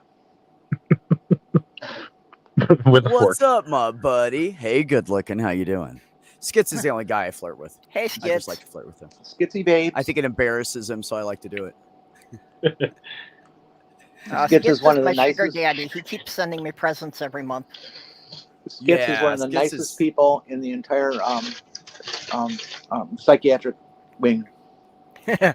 Skits also supports Slim Living Cyborg. He's the main patron of the channel. So, yeah. Yeah. Well, Skits is my biggest contributor. He sends me a bit on PayPal every month. Oh, that's sweet. You ain't getting no. Okay, here you go, guys. Who thinks when he goes to jail? Because I'm staying positive. When he goes to jail, that he will try to have a fit and get McDonald's brought in. Who thinks he'll try it? Anybody? Oh yeah. Then he's going to think he can still order people. He's going to try to get the prison to get him McDonald's. Yeah. Oh yeah. He'll think that he can order the staff around there. Mm-hmm. Yeah, that's what he's going to try to do. It's going to be funny. And I think the staff is going to say, let's let him think that he can order us around. Right. Oh yes, sir. We'll get that right away, sir. And then give him a bologna sandwich. You know what I really want, Jenny? I want him to be in a very diverse area for his jail time, so he gets lots of Black and Hispanic guards. Yeah, that's what I want. And if they could be female, it would be even better. So they could beat the shit out of that little fucker. Cosmic irony. Yeah, right? That's what I want. I want him to have all Hispanic and Black guards. If I had all the money in the world, I would pay to make that happen. just I to want to torture see him him for the rest of his life. I want to see him convicted in Georgia, because then he'll go to a prison that has no air conditioning. That's right. Yeah, but Tsunami's right. You know, especially being the ex-president. You know, they're going to be putting him up in basically a country club. Yeah, but know. what he did is way worse than anything that fucking Martha Stewart did. Yeah. But still, because he's the ex-president, they're going to be worried about, you know, the security if he's in with the general population. Well, he will go to a luxury facility, but I don't think it's going to be as nice as people think. You know, Yeah, but he probably won't get the experience of having somebody try to shiv him every day. You know, and he really should get that kind of experience. That's the part I hate about it, is they're going to fucking protect him because, but see, here's the thing though. It depends on what laws he breaks. If he fucks up bad enough, I think there are a couple laws out there, if he breaks them, that he loses his shit, but I can't remember what it is that makes him lose the security. Shit. I never finished looking it up. That's why I can't remember. I don't think started there looking it up, I actually didn't is, go. just because they never thought it would happen. So I don't think there's really any provision written down for a former president to lose it. You know, if he would, Yeah. if they can prove that he tampered with the election, must do it. Yeah, there's Well, you know- something out. I can't remember what it was. Somebody was telling me something. I went to look at. Fuck. Never mind. if you go to prison as a pedo, you're probably not going to make it out. Oh yeah. Yeah, the people in there do not like that. Yeah, and he's already. we already know he's raped somebody already because he had to pay her money. That's already been proven. Yeah, but they He already will sexual assaulted somebody. That's this close to the R word, and Yeah. you don't do that shit. Yeah, no. You Well, don't there's mess too with many kids, and people you don't do shit like that to women. Yeah, there's too many people in a prison that are missing their kids. So if they find out somebody's abused kids, they don't take that well. Because the bottom line is, while they're in prison, that could be their child. Yep. And they can't protect them. So yeah, they don't want pissed. their kids growing up without them, so they take it very personally. Yes, ma'am. That's absolutely correct. I'm listening to this as I'm cleaning and sharpening my knife. House arrest in a shitty single wide. Let him see how the other half lives. Oh my God. Wouldn't that be great to put him just put him just pick the worst ghetto in the entire fucking world and put him smack dab in the middle of it. I want photographs of what happens to his hair when he goes in. Yeah. Oh, they shave their heads, don't they? No, I don't think so. They don't? I don't think they do. I think some prisons do, because I've seen some places where the people No. they were in court and they shaved their fucking head. I don't think they usually maybe. do that. However, he won't be getting the spray tans. We'll find out what color he actually is. Actually, you know what? I saw a video of him coming away from it was a quick snippet. It was only like 2 seconds where you could see it. And he was walking across one of the lawns to the helicopter, and he had taken his tie off, and his tie and his jacket were over his arm, and he unbuttoned and you could see the makeup line. And you could see the makeup on the inside of his fucking shirt. He wears makeup. Oh, yeah. The guy I've who seen hates the trans makeup rubbing people. off on The his guy who collar. hates gay people. He wears makeup and fucking lipstick every day. Well, yeah. So, there you go, folks. We all knew the orange is just something they apply on him every day.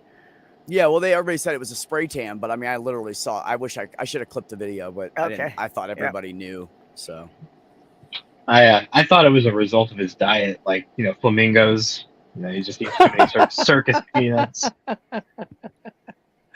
It would actually make sense if it was just the artificial coloring from some of the shit he eats. It's the McDonald's cheese. Yep. No, it's a McDonald's orange drink. Combined with the cheese, that's it. That's enough right there. It's all fake anyway, so it's just a bunch of food coloring. I love orange drink. Yes, he will, Tubian. Unless there's that's what I was trying to remember, and if somebody wants to dig for that, I would love it. I was trying to remember if there was a law that I swear there was like one or two things, something really horrible. If he did it, he would lose all of his presidential privileges. But I believe when he goes to jail, he loses all the other benefits anyways. The only thing he keeps if he goes to jail and gets officially arrested, put in jail, The only thing he loses is, the only thing he can keep is the Secret Service. He loses all other benefits. No money, no blah, blah, blah. No nothing. No health care, just the Secret Service to make sure he doesn't get killed. I can't see how they're going to do that. A presidential detail of certain Secret Services, what is it, like 6 to 10 guys or something like that? There's no way they're going to put that around him in a prison. He's not going to go. He's not going to go. You remember back in the day where like all the Italian mafia guys, they throw them all in one fucking part of the prison. It's going to be something like that. He's going to have some big, huge space by himself, and they'll make it so the Secret Service can get in and out that door, so they don't have to go through the rest of the prison, because they're not going to be allowed in there, even if they are Secret Service. It doesn't matter. They're going to have to stay in his part of the prison, and that's going to be it. I think that's what's going to happen. I just hope he's going to be over by himself, jerking off to the TV or whatever. I just hope that he talks back and gives the guards enough trouble that they put him in solitary for a while.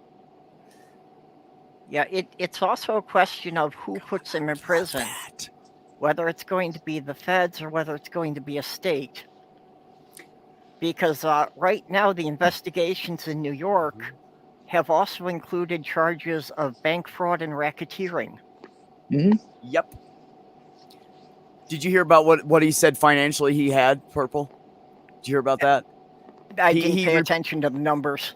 He reported $2.2 billion for that 1 year. And I think it was when he was president or whatever. It was all fake. It was actually 200 million. He added 2 billion onto he actually had $200 million. He just forgot. That's a lot of money. Why do you need to lie? Because it's not enough money if you're white and rich, right? Because as he's gotten older, it takes more and more to keep his penis erect. I don't think he's seen that thing in a long time, Jenny. Yeah, I can't see over his belly. Probably gropes for it with Melania's hand, poor thing. He needs a mirror like a woman who's doing a OGYN exam. Honey, where is it? Come here. For all the incompetent lawyers he's gone through, he must have had one good one at some point who really wrote an ironclad prenuptial agreement. See, now I disagree. You say they had all these great lawyers. If they were great lawyers, they wouldn't have to run away from. No, that's what I mean. What's going on? Well, the ones he have now aren't, because a couple of them have got disbarred. Most of them have been brought up on charges of some kind. Donnie is such a clown. Yeah, but somehow before he married Melania, he got one who wrote an ironclad and prenuptial agreement. Yeah. Because there's really no other explanation why she's still hanging around. There's really no such thing as an ironclad.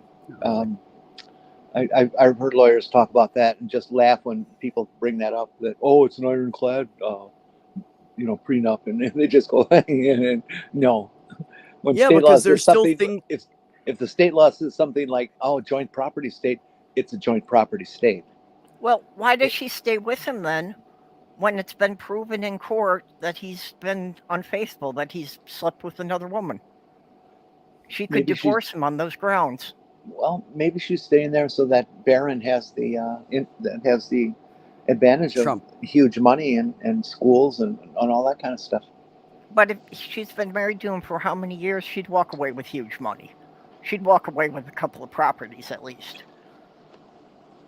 Hey, maybe he could get oh my Mar-a-Lago. Goodness, how have you been, Doc? Dr. Cross.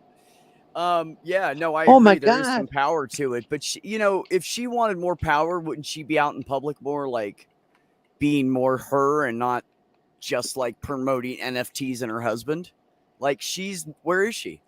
She's not even out promoting her husband right now. She said she wanted nothing to do with this election. Yeah. I know, Sumami, like really, he's probably going to be a really, really fucked up kid. Worse than the first 3 or 4 or 5 or I don't know however many fucking kids he really has. She might want power without the notoriety. I get that. I would not want to be in the public eye at all, but controlling things from the back room, that's a different story. As I understand it, Melania grew up in a fairly poverty-ridden situation as a child. And I would think that she holds those memories in her heart, and if she's going to be responsible for this kid, that she's going to realize, look around her and see what money does to people, and then raise him with the attitude of, be a good quality human first. I would So hope. he could end up being the best one.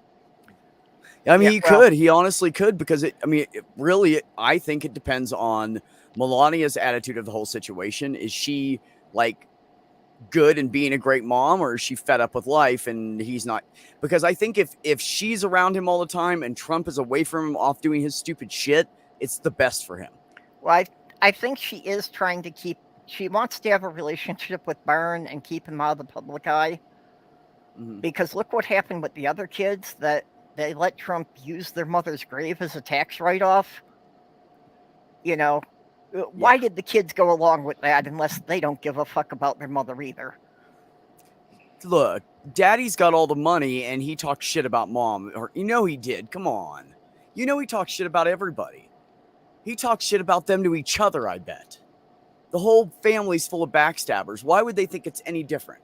Oh, that's just how our family is. We bury people in golf courses so we don't have to pay taxes. That's just smart business. Well, I know how that goes, because, after 12 years of helping raise her kids, my ex really demonized me, so. That's what they do. Yep, absolutely. So, I'll just, for this entire discussion, I'm just going to leave this up, because that's what the whole fucking answer is. Money, That's 42. money. Yeah. That's number 42 right there. It's money. I just don't like her face. I do not think that she is beautiful in any way, shape, or form. She just has a mean, resentful looking face. Yeah. And I just do not like looking at people who have that face on them. I can't remember like seeing Trump, her ever smile. Trump is always frowning. Yeah. It's his resting bitch face. Yep. Yeah, money. You know what money gets you? Look at that shit. Actually, Ivanka's the only one in the family that I remember smiling at all, and she's just kind of flirting with powerful guys to get her way. I guarantee you, whoever buys that property is gonna fucking move her. Nobody wants Trump's dead ex-wife that he treated like shit buried on their property. I wouldn't want her buried on my property. I don't know her. She's not my relative. They'll just plant some creeping junipers. Yeah, right. Well, yeah, I could see, even the idea of having her, buried on the family estate if the family really cared, but not on a commercial property. Yeah. Now, wasn't one of the kids Ivanka's mother, or she is their mother?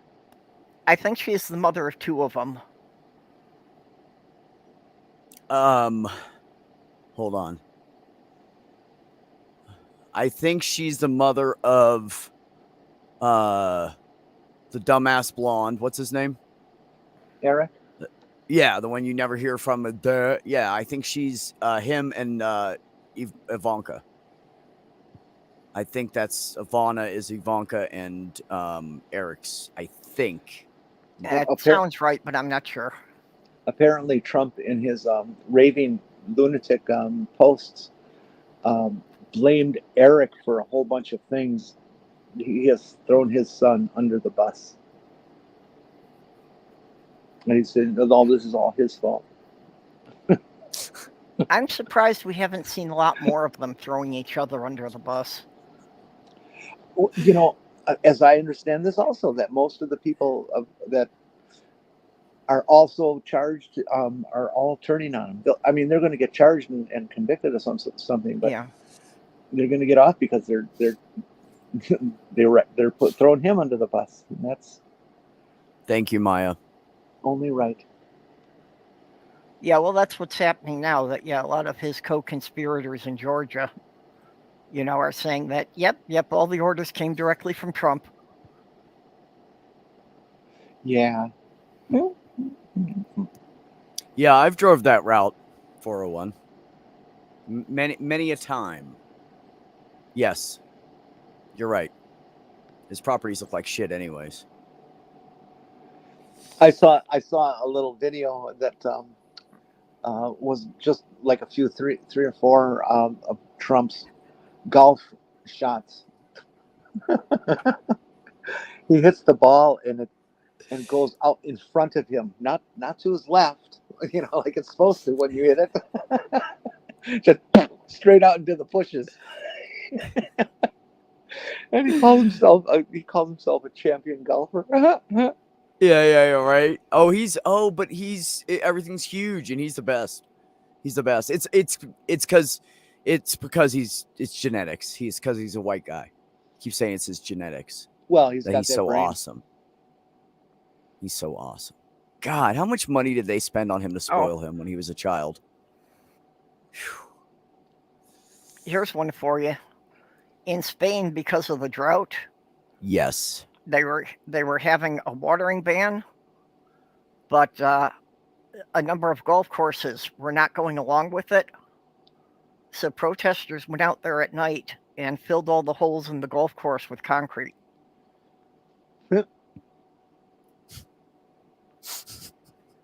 Well, it'd piss him off, huh? Just have to go back out and dig them. It would just piss them all off. Well, it's going to make them shut down for at least a day or two, though, to fix that. Oh, yeah. They have to pull them all up. Yeah. They'd have them up in probably a day and Yeah, they got to dig out the concrete, but still it'd be the hole fucking back in. hilarious. Yeah. Hilarious. Yeah. The only thing that would be better than that purple is if you put something in there that would slowly erode the soil so the hole got really huge. If you do that, you just got to be sure not to put the flag in the hole, because then they have something to pull to get the whole thing out. Those those metal cups they just pull out. They have a machine that drills a hole the exact size and you just put it in. That's what I'm saying. It'd be harder on them if you made it too big. Then they'd have to fill it in instead of just drilling a new hole. Yep. Yeah, and it's so much fun growing grass for a green. My brother and sister-in-law and their property, apparently their area used to be a driving range for a golf course. And the grass that is in my brother and sister-in-law's backyard, well, some of it, is grass that they grow on greens. Neither my brother or Darcy play golf, but you mow the lawn and it looks really nice in that one area. I bet it does. This is a fact, Sumami, because here's the problem. People are like, well, we don't want pesticides on our food and we don't want this and that on our food. How do you think they keep that grass looking so fucking perfect on those golf courses? Yeah. Feces. How do you think they do that? And then they have all the golf carts running around. They're leaking everywhere. Probably leaking gas and oil all over the fucking place, but they don't care because they're rich. Yeah, they'd rather destroy the environment so they can play golf. I think golf should be changed and it should be done in forests from now on. I want a golf cart, because I'm allowed to drive those in our town here. If I was rich, I'd buy you a golf cart, Jenny. Well, I hope you win the lotto tomorrow. Okay, well, I guess I better go run to the store because I didn't buy a ticket. Yeah, see, Dave, what they should do is just combine golf courses and cemeteries, so then at least we're only losing half as much land. Mind you, it'd be a little freaky if you reach in the hole to get your ball and you find out there's already a hand around it, but... Jay, some are electric, others are internal combustion. Yeah. The electrics, they just run on lead-acid batteries like in a car, and they're not that desirable in terms of ownership and maintenance. The internal combustion engine is just much simpler to keep going, and it's cheaper. Those things get really great mileage. Jay, you have to remember, like, people that live in like the Midwest, things aren't all electric out here. You live in California, it's different. They don't do that out here. They don't do it. Well, where I am, they do. But where I used to live, where I lived at in Ohio, from Ohio all the way over to like fucking Colorado, they don't do that shit. They go the cheapest fucking way they can anyways. Wait a minute. Jay's in California? Most of them are anti-electric. Yeah, she's break my heart. Jeez. That's why I said you'd have to fly to California. I can't I was talking fly. about Jay. They don't let me on the airplanes. I'm on that list. We have a golf course out here called Redwoods. It's like playing golf in a forest. Good. That's how it should be. The trees should still be there. We don't need to kill a bunch of fucking trees. And if they do, I think they should not kill them. I think they should pull them up, any ones that they can, and stick them over there and transplant them around the edge of the golf course. Also, it would help stop those fucking golf balls from going out on the road and hitting people's cars. Maybe. Anyways, it would help. If you had thick trees all the way along, it would definitely help. I had a friend in high school whose parents' property was butted up against Dred's golf course in Milwaukee, and they would go out every 2 or 3 weeks and pick up like 40, 50, 60 golf balls that are sitting in their yard. And then Steve would go and peddle them as used balls and make a bunch of free money. I've heard about people doing that, about just reselling the balls back to them. Mm-hmm. Trees, I used to be in Mount Vernon. And if you know where Mount Vernon, Ohio is, you know Ohio pretty good because it's a little fucking town. It's like if you one end to the other, you could be through it with all the traffic and the like 4 lights. I think you can be through the whole thing in like 10 minutes, maybe. And that's only because the roads are weird there and you have to go around a circle and shit. 4 lights. The town I lived in Michigan only had 1 light. Town I lived in, wait a minute, I didn't live in the town, that's a lie. I lived out in the country. The closest town we lived to had 1 red light. And by the time I turned 11, they took it out because it was unnecessary. Yeah, well, that's where I lived in They Michigan. just put a stop sign in. Where I lived in Michigan, there had been 2 traffic lights, and they had taken one of them out.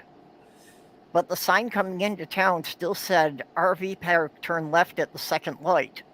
Well, the second light was in the next town 17 miles over. Yeah, that's like our situation here. I'm in Little Houston, and if I want to go to La Crosse, I hop in the car and head to the east, and I don't even see a stop sign or light until I get to Hoka, which is about 15, 16 miles. And then I don't see another one until I get to La Crescent, which is right across the river from La Crosse. Yeah, we only had the 1 light because it was the intersection of 2 state highways. Our town has, 2. It has 2 stop signs.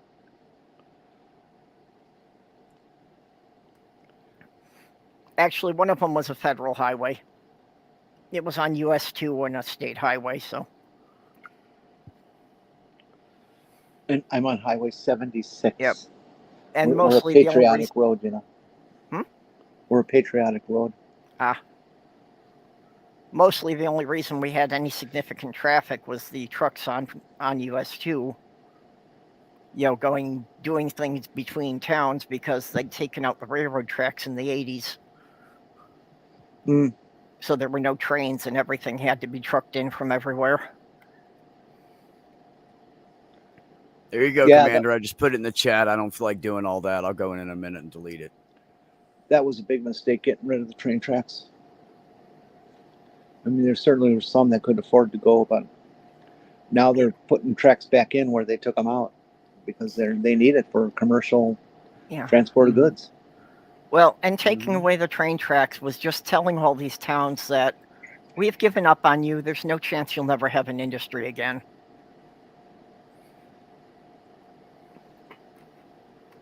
Well, kinda, you know. It was more a situation that trucking just got much more popular and people preferred it because it was door to door.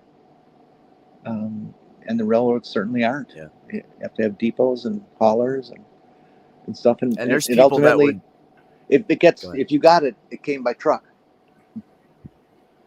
Yeah, because back in the day when everything went by like train and stagecoach, the farmers that lived way out in the middle of nowhere and had these big, like working on getting big cattle farms and stuff, they had to go all the way in a wagon to get what they wanted. And most of the time at the other little town over because theirs didn't get shit, So, hey, you want door-to-door service? The Menards in Oakdale has their own rail siding. The train comes up, they just push three freight cars into the siding, and the train takes off and lets them unload them. They unload right into the building supply yard. Oh, that makes sense. Well, that's their distribution center then. From there, they go to all the Menards in the Twin Cities. Not quite, Jay, but I would say that the gas stations in this 83,000 population, not just city, but the entire county is 83,000 people. I would say that there are about 5 to 6 more gas stations than there are dispensaries, but it's getting close because they made it recreational last year. So now people are trying to get permits to open up more because they can make more money off it. So Jay, it could be like the gas stations soon. Jay, we in Minnesota here just went recreational August 1st. I haven't found a dispensary yet. They're not going to. There isn't going to be a dispensary in our town. Not where you live. People. Oh, hell no. Yep. Yeah, it's only been legal here for a month now. But Damn it, Dave! You go to the post office and then you turn around and drive back 2 miles. You goofball. That's how you do it. They're not going to give you mileage from where you are. That just doesn't make sense. Just drive all the way to the old post office, turn around, come back 2 miles. That's what he should have told you to do. You know, all the state highways in Minnesota have mile markers, not just the freeways. Yep. I think that was kind of cool. Well, where I was in Michigan, they always gave you directions like, you have to go down past the old Barton place. And it's like, okay, all the Bartons, the last of them had left town 20 years ago, but you were still supposed to know what farm what family had owned each abandoned property. Oh my God, you guys, I just realized I figured out how Amazon can get even bigger. Are you ready? Oh boy. So use the rail system, and the train cars, the outside of them are kind of like the lockers in like Whole Foods, but they're covered. And then when they get there, they unlock it and roll it up, and everybody can just go punch in their code and take their shit. That's Amazon's next thing. We'll do it by rail. I don't know. They're everywhere else. Why not on a train? I let's go down to the train. I got to pick up my suntan oil.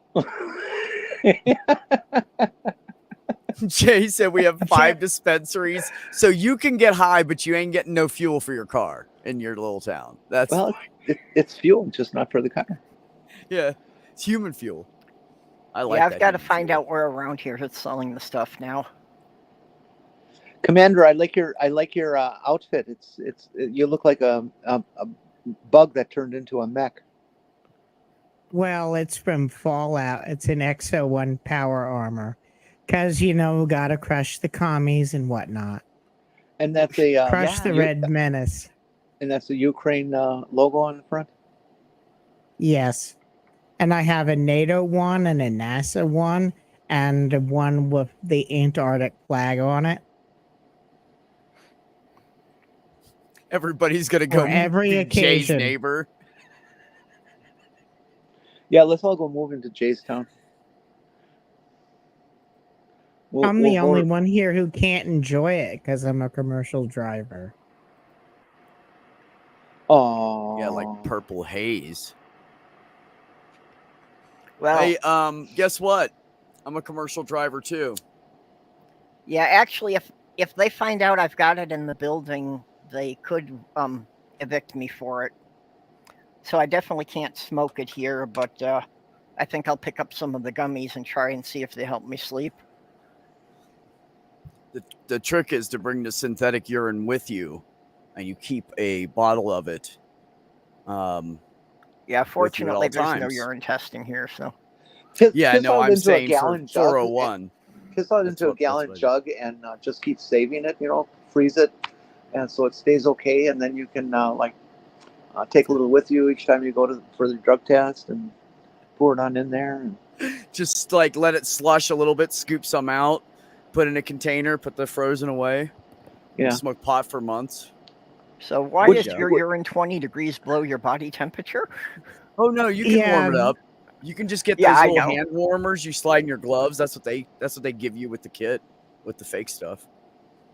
Well, You all gotta you stick have it to up do is between your tuck it in legs your to keep it clothes warm. against your skin, and it'll warm up after a bit. Well, I tell you, man, I've put those in some funny places before. I'm just gonna say that. I've never actually cheated But- on a drug test. But I got the job every single time. So That's because you're honest and ethical, unlike us. Yeah, I'm I've not never honest had and to cheat ethical on a like drug that. test. Look, I've been hiding pot for 36 years. This is old hat to me. Like, Yeah. you know, it's I've never had to drug test. I quit smoking pot in 2008 because I was looking for work, and I figured, well, everybody's testing nowadays, so I'll just quit. And I haven't had a hit. Well, I've had a hit here and there, but I haven't bought any since 2008. Yeah, well, There was smoking it a never place- had any real effect on me, but I keep having people tell me that certain strains will help me sleep, so I'm going to try to get edibles in that. There are strains. Some give you energy. Some can make you less anxious. Some can actually make you more anxious because it tries to give you energy, and and then of course, anytime your blood pressure gets a little higher because you're moving faster, you get more anxiety. And some makes you feel like God. Jay, are you talking about the actual like weed vaporizer and not the vape pens, right? Because the actual vaporized weed, yeah, you can't smell it for shit. But the vape pens, you can smell that shit. The oil, you can smell it. Not the bad shipyard, but the shipyard that I went to after that for a few years before going to NASA Langley until the fucking COVID killed that. They actually didn't test for it, as far as penalty goes. So there are so many people smoking the weed around me in a machine shop, which I really thought was kind of stupid because this was a machine shop with 30 or 40-foot lathes, but they didn't. And I kind of tested borderline, to the point where they could basically throw it out, but the shipyard actually didn't punish people for coming up positive.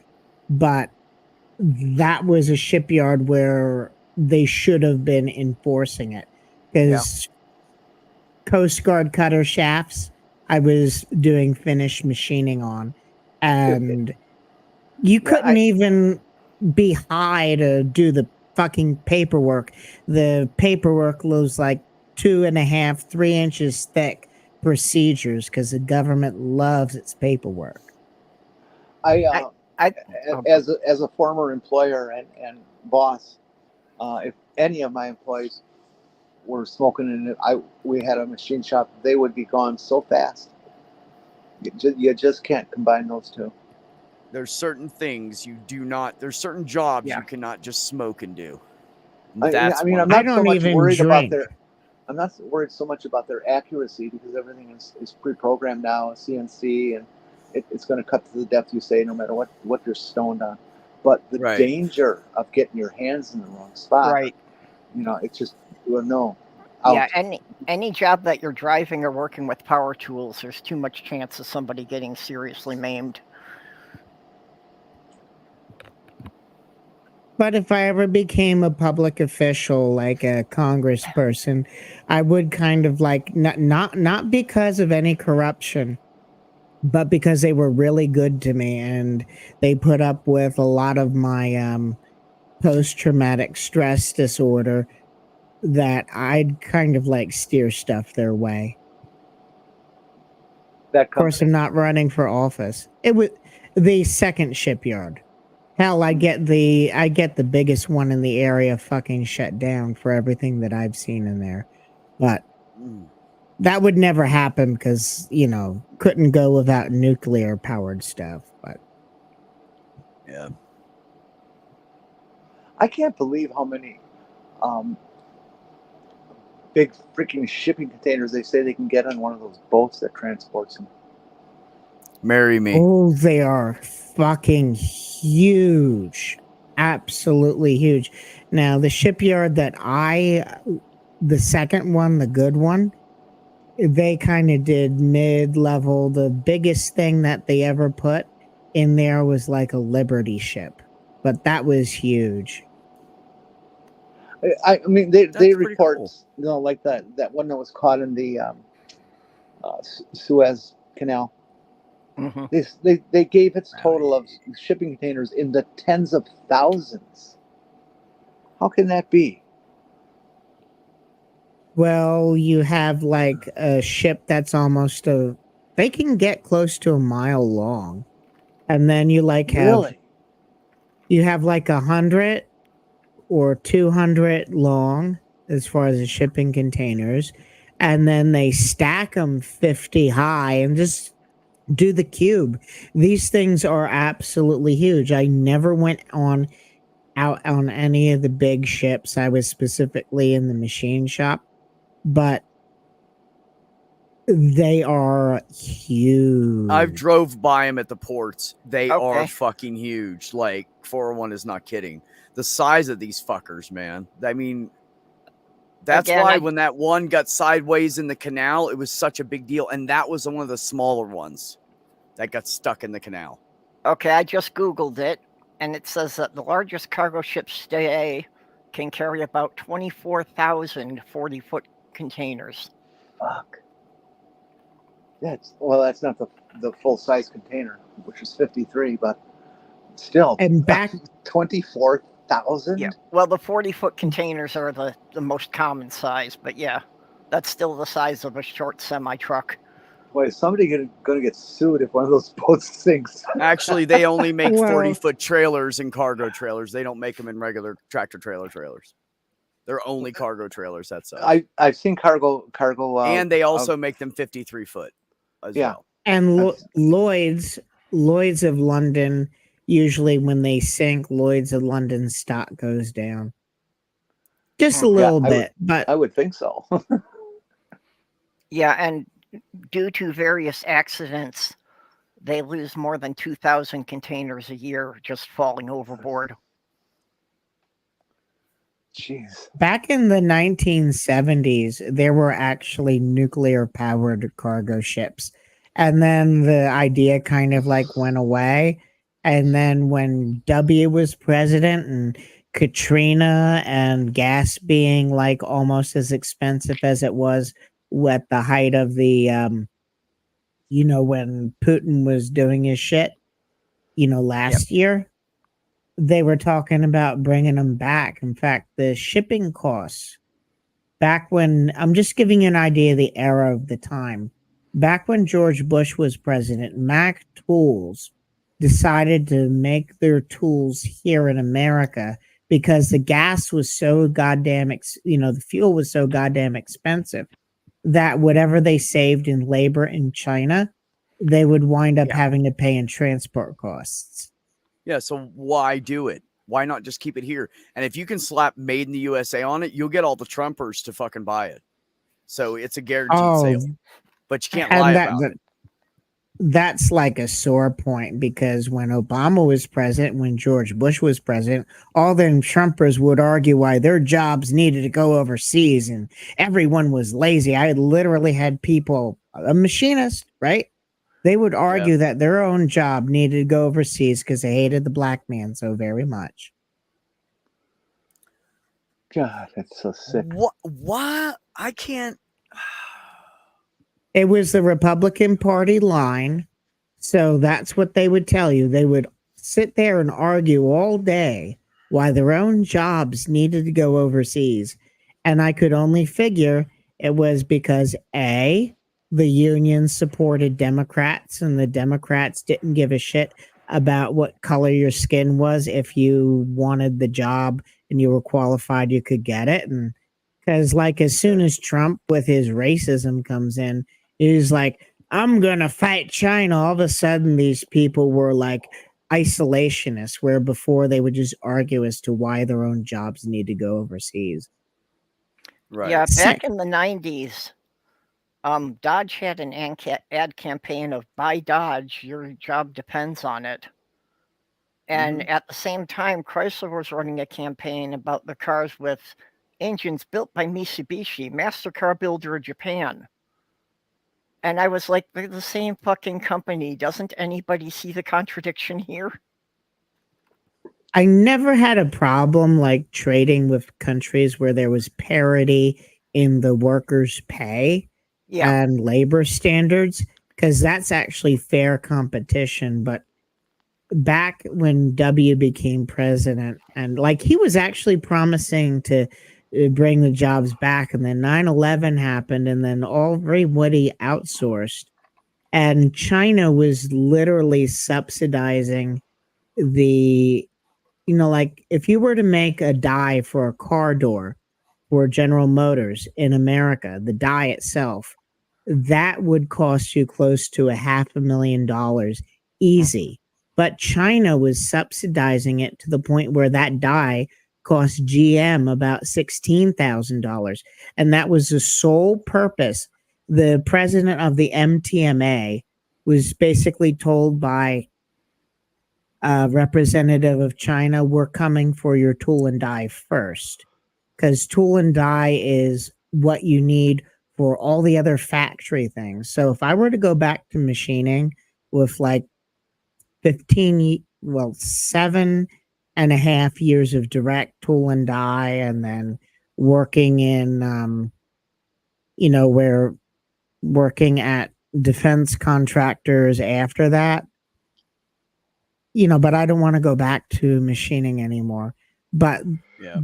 over the past few decades, the skill set that we've had here in the United States is just rotted away. Mhm. And for someone with my experience, they'd be offering roughly about 70,000 to start.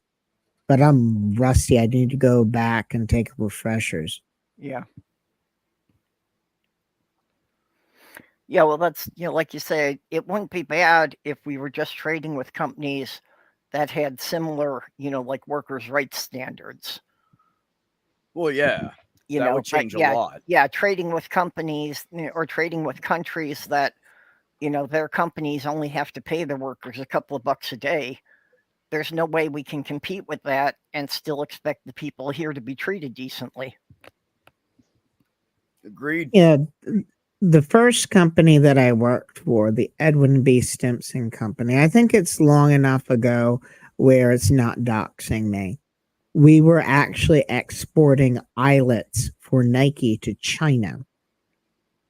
We were exporting the eyelets because the scrap rate that we had was a lot lower. Eyelets are those little metal things in your shoes. So Yep, at that laces time, go we were through. actually exporting stuff to China to be re-imported. And if you have a good team, you can do a lot. Now, I was the youngest person there. Everyone else is retired. And I was taught both CNC in the apprentice program, but also how to do things by hand. Yep. And no one has that skill set anymore to do tool and die with manual machines, I'm pretty sure. Very few people. That's I'd all say I very that's all few. I ever had to work on. I mean, I was not an advanced machinist by any means whatsoever. The kind of crap I was making was like slugs to fit in a certain tool to do a certain job. Okay. Usually just round or hollow, and mindless crap, but you still needed to do it. Yeah. Yeah, Japan. My brother's a high end machinist. He builds space Yeah. shuttle parts. My ex-brother is too. The most recent one. Japan has complete sawmills on ships that they sit the ship just outside of national waters. And they're cutting the trees down in Canada and sending them out to the ship and selling it as lumber in the US. The ship never goes home.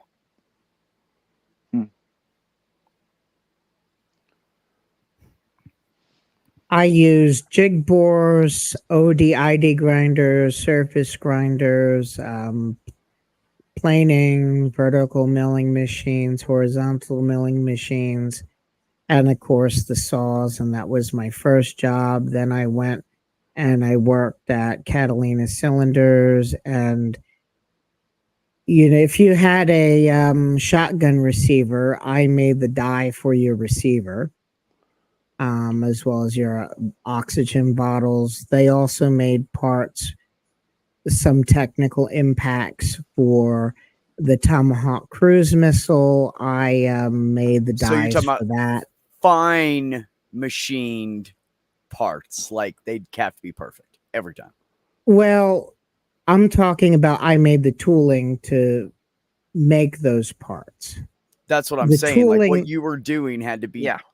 like you had to be on spot on every time. Then yeah, there was this one die, right, where the guy from QC, quality control, comes and says, there's no discernible taper. This was in grinding an internal diameter between this end and this end. Great job.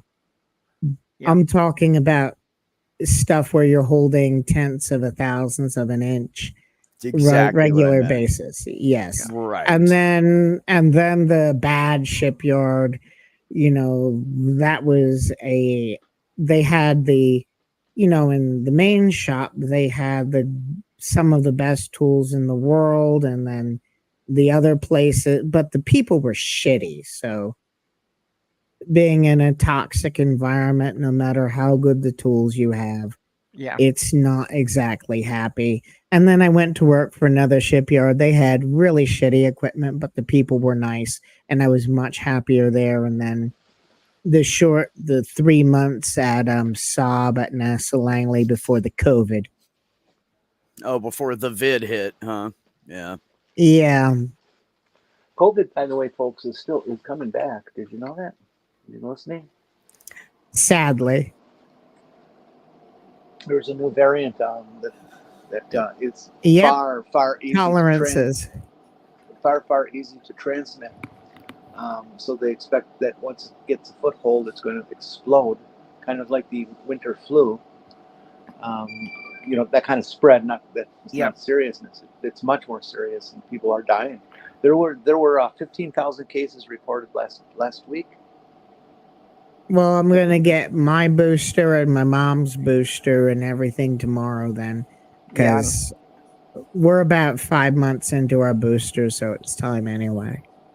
Yeah. Yeah, I haven't had one in a year. I need to get that RSV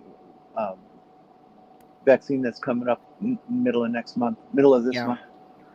And for God's sakes, people, COVID should have taught us something. So even if you haven't through the summer, can you please at least wear a mask through flu season when you go to the store? No, that's invasion of privacy. I don't do can't- it, but you I don't can't- ever they can't get make you do it. sick. So Well, but there's still a chance that you could pick up the virus and be passing it to other people, even if you don't get symptoms. They don't care. That's like Sloth no, Girl's I'm son. saying no. Yeah. You don't understand, Purple. I just don't get sick. Like last time I was sick was 2013.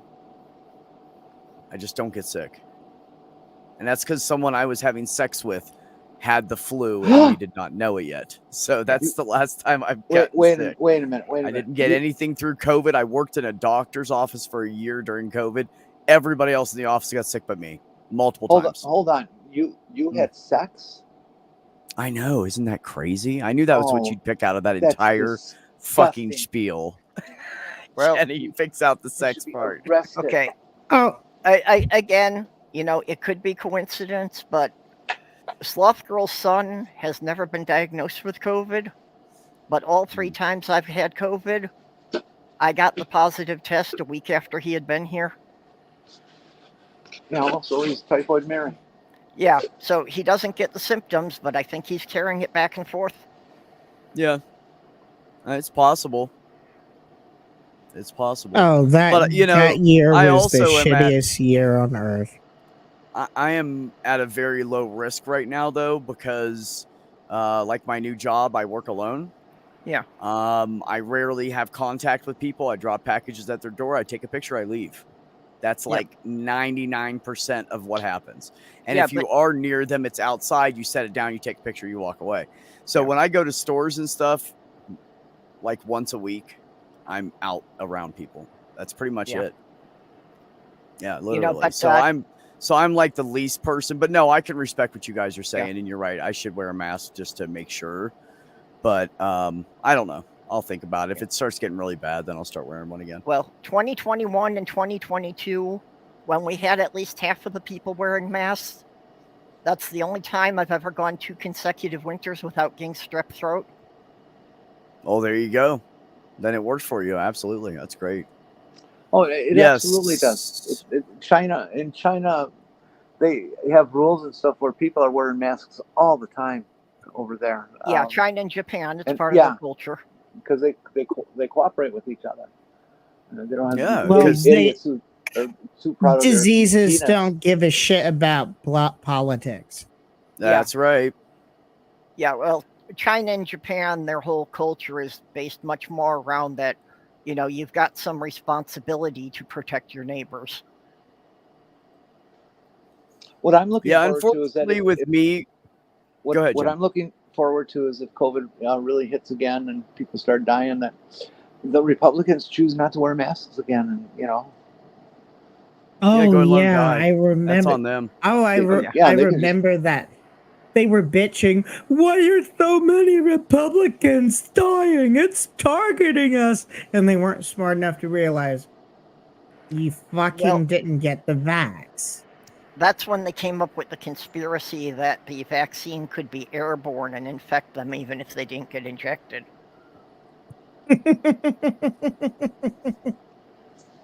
People are just Oh weird. God. But yeah, And it has already hurt the Republicans, you know, in several districts, especially like down in Florida, where all the elderly people were going to retire. It has shifted the voting in some counties. It probably cost the Republicans Warnock's seat. Because more than, the ratio of people dying from COVID, it was mostly older white folks, especially after the vaccine. And it was more than 10,000 of them. So if you're motivated enough not to get a vax by your politics, then you would have probably gone out and voted. So, I mean, they probably cost them a Senate seat spreading those lies, at least. Well, and I know this sounds like a conspiracy thing, but I won't put it past the Republicans to have tried it. That were they just trying to kill off enough of the elderly people, hoping that that would solve the problem with Social Security? Could have been. Yeah, but that was never a realistic kind of thing. That the numbers that they'd have to have drop dead are way, way beyond what actually happened. We lost 1 million people. Yeah. And for that to be a difference, you'd have to lose like 30 or 40 million people on Social Security. Although or even 10 million, a poll from last week was very It's true. encouraging. It indicated that even 60% of the Republicans are tired of hearing about woke. Good. That the Republicans have given up on it. They don't want to hear their politicians talking about woke anymore. They're actually starting to ask their politicians questions about the economy. Oh, that would be nice. Yeah, so now the That's just Republicans have to crazy deal purple. with that for the next year before the next election. I hate that word because, like, it used to mean something positive, like you were aware of oppression or mistreatment of people and you were willing to stand up and do something about it. And then the Republicans mutilate words like you wouldn't believe, and it's just horrible. But it still does mean what it originally meant, just not to Republicans. And who the fuck cares about them? Well, that's another weird thing we keep seeing, that, the Republicans will take something like woke and keep telling their base what a horrible thing it is. But when they're calling the Democrats woke, the Democrats are kind of like, yeah, thank you. That's what we're trying to do. I know. Every time they try to insult, like they tried to insult Joe Biden, and it ended up with all the Democrats that just complimented him. Yeah. Well, everything the Republicans use in their campaign ads, telling me about all the horrible things the Democrats are going to do. It's like, yeah, I support all those things. Remember, Marjorie Taylor Greene compares what Biden is doing to the stuff that Kennedy and Johnson was doing. And that's kind of like you come full circle. Well, I always knew that's what they meant when they were screaming communism. They were Yeah. just screaming everything Kennedy and Johnson did with the blessings of the churches and the synagogues during the deepest, darkest days of the Cold War. Oh yeah, they Wasn't wanted to go right back to communism the then? McCarthy era. It wasn't communism then. It wasn't communism now. And they were just full of shit. Yep. I like having the sheet of paper in a meme to send to Republicans when they're being assholes. It passes around, and you should be able to find it somewhere. Um, all the things in America that are completely socialist in their structure and benefits to citizenry, and I mean it's a huge list. You know, okay, well, if you don't like socialism, then you must not like these things, and everybody is on one of those lists, you know, for what they want in their life. It's kind of fun. If They're you trying to, Sarah, deny it and everything, and it's just you can't, folks. Sarah Palin was a socialist by the very definition of the word. She was heaving at everyone she hated. So I just kind of closed my ears to all that scream. But all that screaming socialist and communist goes back to the World War II bad guys. And Friedrich Nietzsche, the author of the book The Antichrist, it would basically was anti anything positive that ever came from the Judeo-Christian tradition. I mean, Nietzsche would be happy to keep all the negative shit, like the hatred towards people who were different, but like caring about the poor and the weak and sick and standing up for people. Nietzsche hated that. Nietzsche was Mr. Jews are communists, Christians are socialists, God is dead, coined the slogan of the Third Reich. And the irony is that Rand, right? Her books were endorsed by LaVey's Church of Satan. Oh, the welfare And queen. Rand, the welfare queen.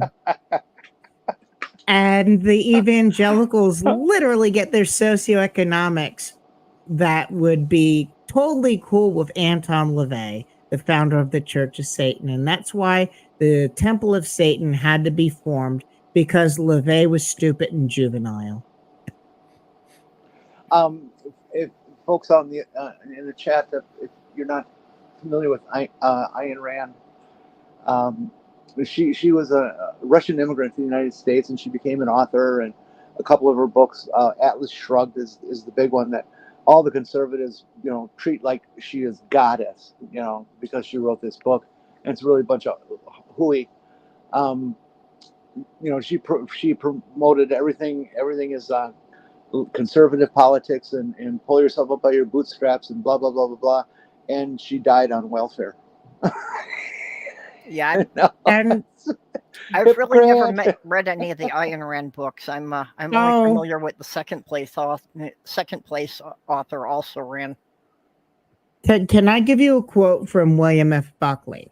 He was a piece of shit, and he was the founder of the National Review. I had never come across a book where the absence of goodness was so moral. It was 1,000 pages of ideological fabulism. I had to flog myself to read it.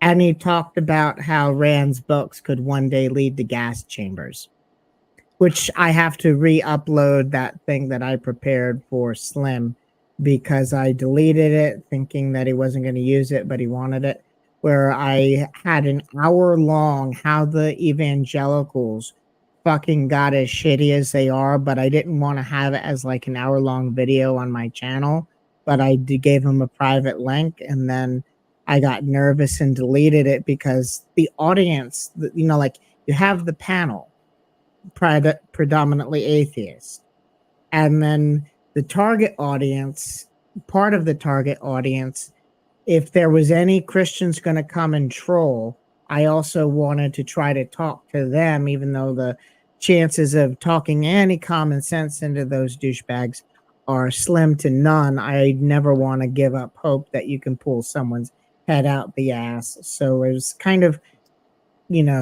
just illustrating how her beliefs were antithetical to the religion that they tended to profess. But I have to re-upload it.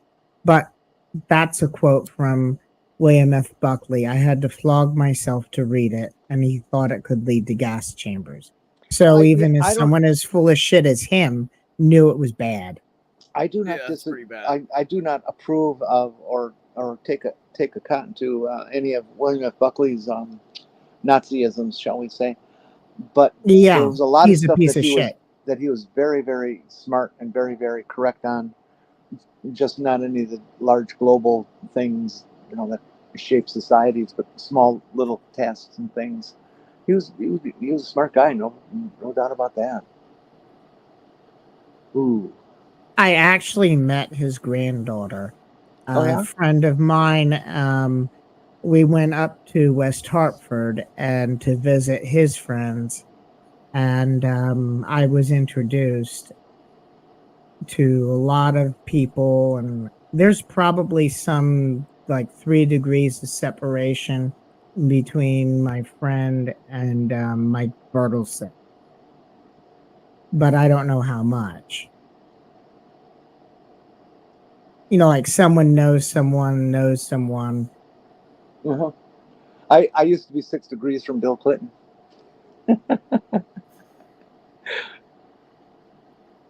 Back in 2005, Debbie Wasserman Schultz and I told Stephen Geller to shut the fuck up at the exact same time, because she was visiting this little Democrat group, and he was there. And what happened was he had just gotten done telling the Realtors Association that if he didn't give them money, if they didn't give him money, he wasn't going to get anything that he wanted. And, so everyone was ripping on him. And I said, you said the stupid part out loud. Number one, you're advertising you're corrupt. Number two, you're powerless, so they don't need to give you money. I mean, how big a loser do you need to be? And he started, I don't have to take this. And then, she and I basically said, shut the fuck up at the exact same time. But that was like in a little private meeting with the co-chair, and I can't remember his name, but at that time he was the first treasurer of the state Democratic Party not to have been indicted for embezzlement. So, but that's like 2005. What do you say about this, Jenny? Have you heard of this guy, Alexander Dugin? I guess. Oh, that guy's a piece of shit. I got quotes from him. I do not know that person. My next stream, I'm actually going to be going over Russian propaganda, and that guy was saying what we believe to be true is in fact our reality. So whatever we believe becomes truth. That's a kind of genius. That, in other words, he's saying, let's all live in land of fake belief. Yes, exactly. It's pseudo-intellectualism, and he just justifies his racism and his megalomaniacal bullshit. He was just restating. What's his name? Garin, I think, said if you lie enough times, it becoms truth.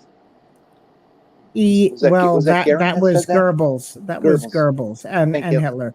They basically said, Hitler said, I like telling lies and telling big lies, because sooner or later people will believe them. And yeah, he's actually recycling bullshit from Gerhard Kittel. Gerhard Kittel is a sad story, because Gerhard Kittel wrote the Theological Dictionary of the New Testament. And as far as work put into it, it was the finest work of Christian academic literature in the first quarter of the 20th century. And no one knew the raging anti-Semitism and hate inside of him. And then comes Hitler sweeping into power, and Kittel's Christian nationalism comes out, and he writes the Jewish question and basically starts just using Christianity to justify all sorts of atrocities. And Dugan pulls a lot of bullshit from Kittle. Kittle You know, actually never was sorry. That's a sad thing. Someone who was such a bright spark turned into such a piece of shit. Commander, Yeah. you are way too smart for us. And talented. Yeah, Don't leave that part out. let me tell you what. Yeah, Commander's actually brilliant. Yeah, I couldn't keep up with them. Not in a that political was a discussion. compliment. I couldn't. No, especially about stuff like Germany and Russia and stuff. All that stuff over there.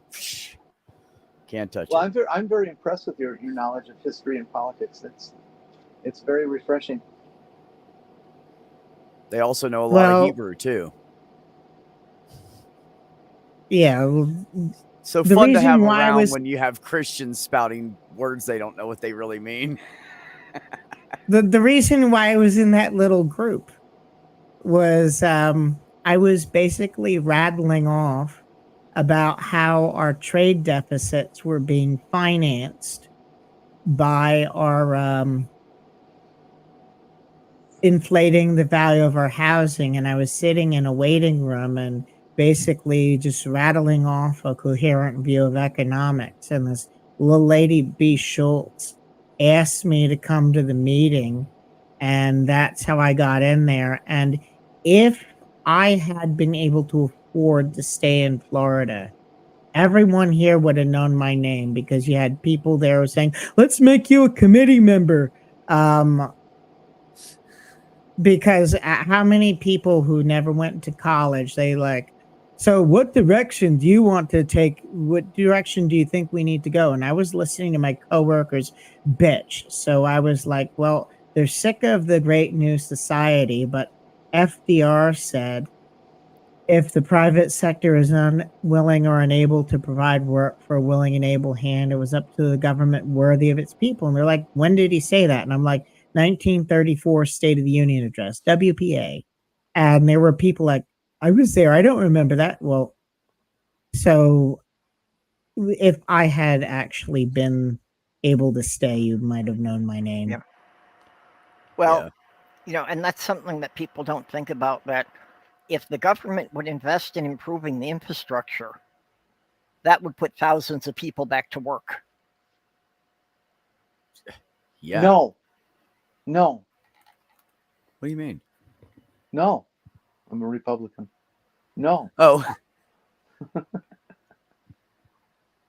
Re- should have known you were Republicans- playing devil's Republicans advocate. make me think of 2-year-olds. 2-year-olds, they've learned to talk a few words and they're Yep. starting to put together sentences, and they get in these moods where all they can say is no. It's Yeah. delay. The idea is that like with me, the reason why I didn't want to be a Republican was I grew up a child of a single mom who was run over by a motorboat. Yeah, things were great when we had our grandparents' money, but you take 300 grand, you divide it amongst 3 kids when they died, and that's gone in a few years because my mom was on disability. And then the shit really hit the fan. And, she should have done better with it, but the family had money to the point where she never really had to worry about it. So she didn't know how to handle it. So then I wind up, in a really bad place financially. Mom's on disability. My brother and I are getting the disability checks. But I grow up and I listen to all these preachers on the TV talking about children of single mothers without dads. Since they don't have a dad, it'll never amount to anything. Nuclear family. Let's punish the kids for not having nuclear families. The government made a big difference in my life when I basically became an adult. Yeah, I wound up on the disability, basically because of some issues involving psychological. But I wanted to get off of it. They had a ticket to work. So what they did was they sent me to the trade school. They wouldn't send me to the college because the ticket to work at the time didn't cover that. So I wound up becoming a machinist because they said after 3 years we'll be making 40 grand. And I got off it. See, I needed the medical coverage because if I were to go and get a job at minimum wage, basically the loss of the insurance would be like a negative $1,200 a month. But since I was able to get a job, I was able to get a job with insurance because I had a skill. Right. So I got off the government aid and basically stayed off it until COVID, but I did qualify for the aid again. So I basically applied for it so that I didn't starve to death during the disease. I'll be right back. And then Yes, ma'am. after the disease was over, to give you an idea of that other shipyard before the NASA Langley, if I had gone to work every day, I would have made about $57,000, somewhere in and around there. But I wound up making about $15,000 less because of the time they let me take off for my stress. Yeah. So that was kind of like a sheltered environment. But luckily, I was able, after everything shut down, to basically be able to get back on the disability so that I could survive. And then I got off it again. But the government made a difference in my life and a lot of people because the programs are underfunded, or they purposefully make the eligibility, like in Texas, they actually make it easier for people who these Republicans love to bitch about to get the aid versus the white people, because the Republicans design it that way specifically to piss off the white people. But so they don't see any benefit from it. Yeah. And then they start bitching, but it made an impact on my life and I support it. And I'm making on average over 1,000 a week. Some weeks are shittier than others. This last month has been shit, but usually it's a lot better. I mean, last week I made for 3 days work of, after taxes, it's going to be somewhere between 1,800 and 1,500. I don't know exactly what, because I had such a sweet run, but nice. It made a positive impact on my life. So if the government makes a positive impact on your life, you're likely to support programs. And I'm one of those people who it made a positive impact on their life, and I'm being productive and paying taxes. So that's I don't know how common or how rare that is, but I know Purple and Amy's son and Amy has disabilities that have been publicly discussed on the shills, and Social Security should be taking care of people who are legitimately disabled. But and we should have more programs, like you had, opportunities for training. There's one here that I think is really great, that anybody who's on any type of assistance, the county will pay for them to go to the tech school to become an auto mechanic or a welder. That's awesome.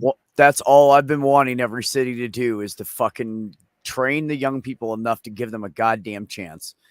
Because unless you want to flip burgers at McDonald's or work at Starbucks, because that's the only two places that pay decent, that is a shithole place to work. Yeah. Otherwise, you're pretty fucked. You're not going to end up, you can't live off of it. Yeah, that's, we need programs like that, on every county in the nation. Needs something like that, a chance to, train these people with a marketable job skill. Well, that's one of the few good things about Starbucks, is because Starbucks will help you get like an associate's degree or something. Folks out there in the chat, I don't know how old you all are, but if you're a younger person and looking for a career direction, people think, oh, auto mechanic. Auto mechanics hardly get dirty nowadays. They're dealing with so many electronics. It's a completely different occupation than it used to be. Mechanics at a dealership, for example, can make over $100K a year. Mm-hmm. Okay, and a welder, there's such a demand for welders. You can nail 100, 120, 130 grand. And it starts on day one. It doesn't, you don't have to go to school for 4 years to do it. Yeah. And heavy equipment operators, they're just screaming for people to operate bulldozers and cranes and all that stuff. And the thing about it is like Jenny was saying, the technology has advanced so much. It's not like the dumb guy up there just working the crane. The heavy equipment they have these days where they're like planing the road and laying tar, it's all computer based now. The computer tells like them what to do and when they're doing it right and what they need to adjust. If you don't have computer knowledge, you're not going to do it. So it's like kids, the knowledge that kids these days have with the technology that they grew up with or that they can acquire through school or however they're going to get it, that it's huge. Everything's fucking computerized these days. Everything. Go ahead, Jenny. Well, when they replaced the road out in front of my house, they replaced all the sewers, all the gas, all the water lines, everything at the same time. It was really fascinating to watch. I mean, I've seen them build roads before because I grew up in this a subdivision that was brand new. But this is in 100 plus 150-year-old town, and some of that shit is really old. A lot of lead and things. Anyways, all the work that was done that had to do with the final layout of everything, where do all the pipes go, where do the curbs go, it was 100% GPS. They had GPS units strapped onto the bulldozers that would tell the guy when to drop his shovel to smooth it out more so that it's all level the way it's supposed to be. And tell him when to lift it back up and how much. That's exactly what I'm saying. Within an inch, inch over, a 500-800 yard road. it was within an inch of the level they needed at. Right. It was amazing. It was just amazing. Yes. And the person who was driving it, old guy, probably ready to retire. They need young folks badly.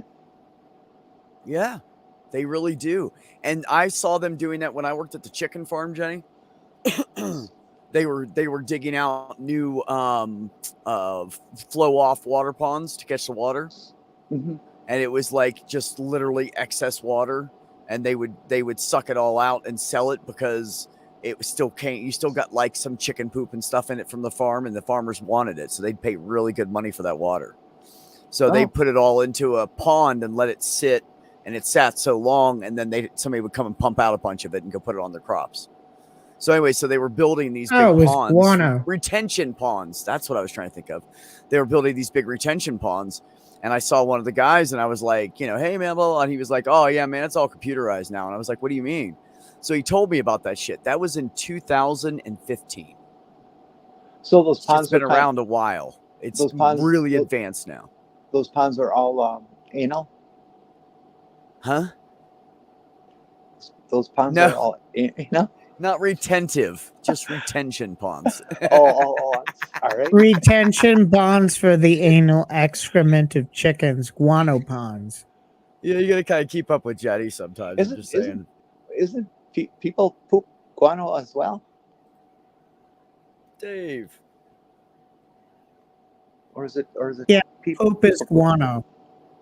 Guano is basically animal dung. There have been wars fought over guano. Beck guano.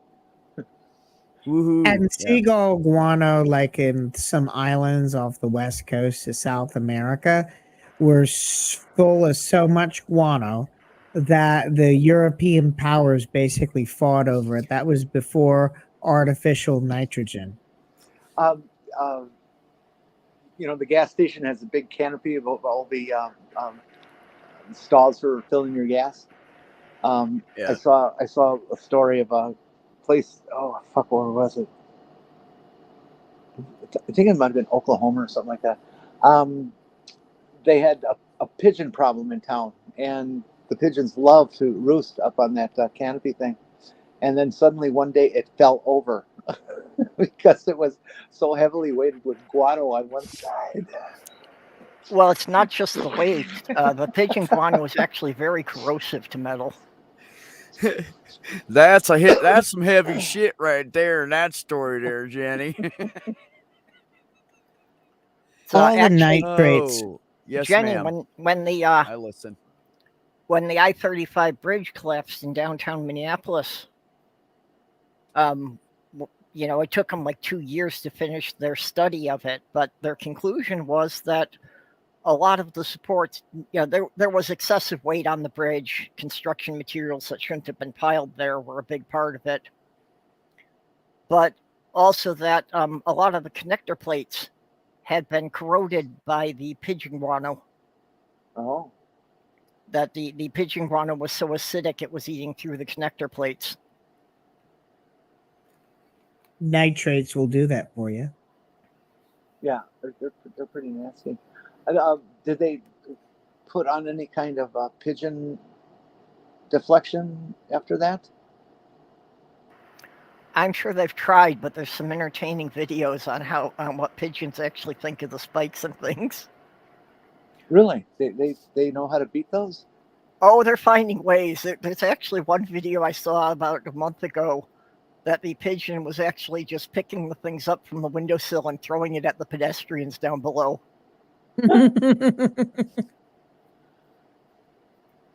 In my office building, when I was a white collar worker, they had a lot of pigeons in this facade that was on the front of the building, and they went through and they culled all the pigeons. They poisoned all of them. It was just so upsetting that they went and did that. I'm a big fan of pigeons. I like them very much. They have found places where the pigeons have actually been piling up the wire spike things and building their nest on top of it. Because the pigeons have figured out with all those wired spikes that the rodents can't get to their eggs in the nest. Oh, recycling nice. is a good thing. I like that. That's awesome. Maybe we should have pigeons running the EPA. Come on, Sue Mommy. I want to delete that message. Get your butt in here.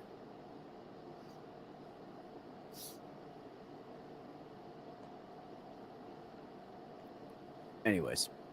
Yeah, Tsunami also has to tell the story about how it is that her mother kept her out of jail. Oh, yeah. Yeah, we got a brief peek into it in the chat, but it would be nice to hear the rest of that. Oh. And I have Kitty on my foot again. Oh, holding the poop conversation. Maynard. What's up, buddy? To you too. How are you? There's some really good sci-fi films coming up in the theaters. Oh, okay. May just corrected me. He said it was a cockatoo throwing the spikes. But yeah, you know that they use them to keep the birds off of buildings all around the world. Right. Hello, Sumami. How are you? Hello. Hello. Hello. We got a new body in here? Hi. Hey, wait, Mage, you came in 45 minutes ago and said an hour. So I told everybody an hour. And I even advertised you. So it's really at 9 p.m. Eastern.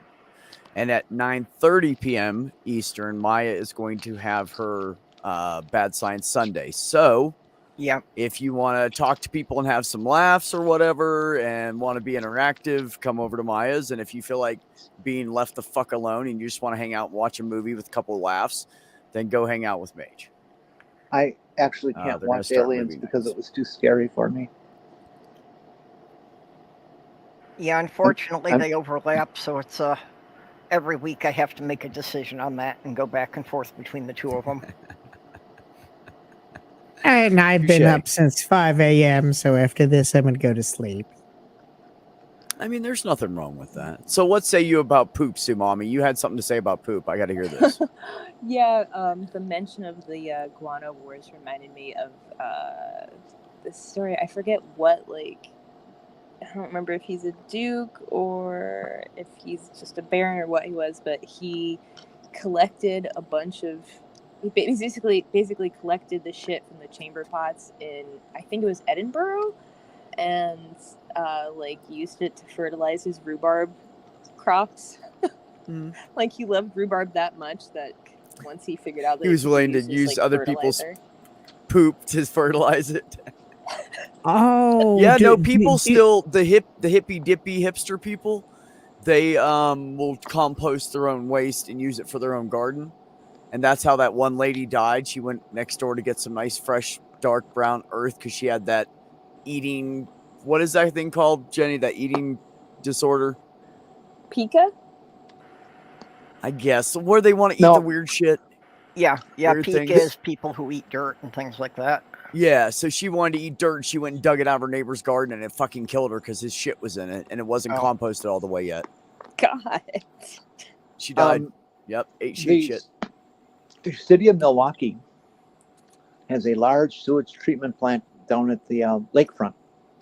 It was there historically from 150 years ago or so. Right. And what they have learned to do with the sewage, that once the water is cleaned and all that stuff and it's ready to go back, is they take all the sludge and they treat it in a couple other ways to get rid of the nasty human bacteria in it. Mm-hmm. And they turn it into a fertilizer that is absolutely renowned around the world. It's one of the best fertilizers you can buy. Does anyone want to? Does What's the anyone name of the want company? to hear? Hold on, Commander. It's called I'm Milorganite. It's called Milorganite. Milorganite? Milorganite. And they say it's Milorganite. particularly good for sprinkling around your garden and keeping the deer out. Oh, because it's human waste. Yeah, if Animals it's got don't a like human it. smell to it, I suppose That's the deer would fucking avoid it. brilliant. I never thought about that. I could do that with Yeah. my tiny home community. I could put composted human waste around the garden just to keep the animals out. That's fucking brilliant. Thank you Yeah, for that. but you would still have to worry about the bacteria getting in the soil where you're growing your vegetables. Well, I'm going to compost it first. Yeah. You don't dump it raw. You put it in a pile and you mix it in with your like vegetables and all that shit and throw some random hay in there and shit and just keep stirring it for like a year. And then at the end of the year, you throw it on your garden. The or main around thing it. is you have to make sure the compost pile gets up to a hot enough temperature that would kill off the harmful bacteria. Yeah, and they have ways to do it now. They actually make, if you want to compost, or actually, if not just compost, but they also make these methane bags. Mm-hmm. And you can use a regular toilet, but have it go into that, but not with the water. What do they call it? Flush-free toilets. So you can put the poop in manually if you want, but it lets off methane gas, and you can cook and everything with it. Yep. Could you Fact. use cat poop for compost? Sure. You got to watch it with cats because cats poop food. and pee. She said food. What? Food. She said cat She food. said poop. Oh, did you? I'm For sorry. compost. Yeah, no, cat poop, it because it's mixed in, they pee and poop at the same time, and their pee is so acidic, it will kill some plants, but I do believe there is something that likes it, and I can't remember what the plant is. It's a weird plant. So you could look it up if you wanted to. Actually, Sammy is fixing that problem for you. Since I was anticipating getting another cat, I set up another litter box in the other room. Uh-huh. And he, for some reason, has the idea that one is for peeing in and one is for pooping in, and he should never do both in the same box. That's interesting. Oh my God, it's brilliant. I don't know just where took he the got problem that away. idea from. I don't know either, Purple, but that's amazing. You could use that cat poop now to, yeah, I believe it's the urine and the acidity of the urine that, like if cats pee on your plant, the plant dies. There's a reason for that. Like it's too acidic. But if you were to, I mean, maybe with composting, I'm not really sure. I just know that when cats pee on plants, they die. I'm Anything sure that about gardening, we should get Mage to chime in on it. I'm sure that if you were to take cat piss and make that your singular diet like a plant would have to, you'd probably die too. Probably. Yeah, you doesn't come in contact with the edible stuff, right? So your fruit, basically, because anything that's grown on a bush, it's a form of a fruit or whatever. So it keeps it up off the ground. So Mage is saying to use it for like trees and plants, not like cucumbers and melons where they're close to the ground or laying on the ground are going to touch it and get the manure on them. Yeah. So use them more for fruit trees and stuff that's higher up, where you don't have to worry about the fruit coming in contact. Well, and the Does issue anyone- with manure, whether it's cat or dogs or human, if the manure is like applied directly on the plants, it's just going to be too much nitrogen at one time, and it'll burn the roots. So it Okay. has to be watered down. 5-minute warning. Continue. Can I bring up where we get the word "loo" from? It Sure. was basically the British government demanded everyone's poop to get the nitrates out of it so that they could send the nitrates in the form of gunpowder over to France to kill Louis soldiers. And that's where the going to the bathroom became going to the loo. How interesting. See, the random knowledge 401. That's why I keep you around. Oh, I don't That get and you're that. smart too, but the random knowledge is amazing. Say that again. You know how Britain and France were always fighting for centuries? Yeah. Well, the British government would go around during wartime collecting people's poop because there's saltpeter, there's potassium nitrate in it that's used for making gunpowder. Mm-hmm. So everyone knew that their shit was going to old Louis. In other words, into British cannons. I missed the old Louis part. Okay, Yeah. now it makes sense. But that's so why they were making you're going to the gunpowder to loo. go after King Louis. Yeah, so King you're Lou- going to the loo, right? King Louis was suspected of being transgender. Did you know that? King I think you Louis told me that, had a Jenny. King Louis had a surgery because he had this was the last Louis, I think. He was unable to bear sons because his dick was actually constantly getting infected because he was uncircumcised, and basically he had a circumcision to make it so that he could hopefully have sex without pain. But they didn't call it that. They just said a surgery. But I'm assuming that's what the surgery was.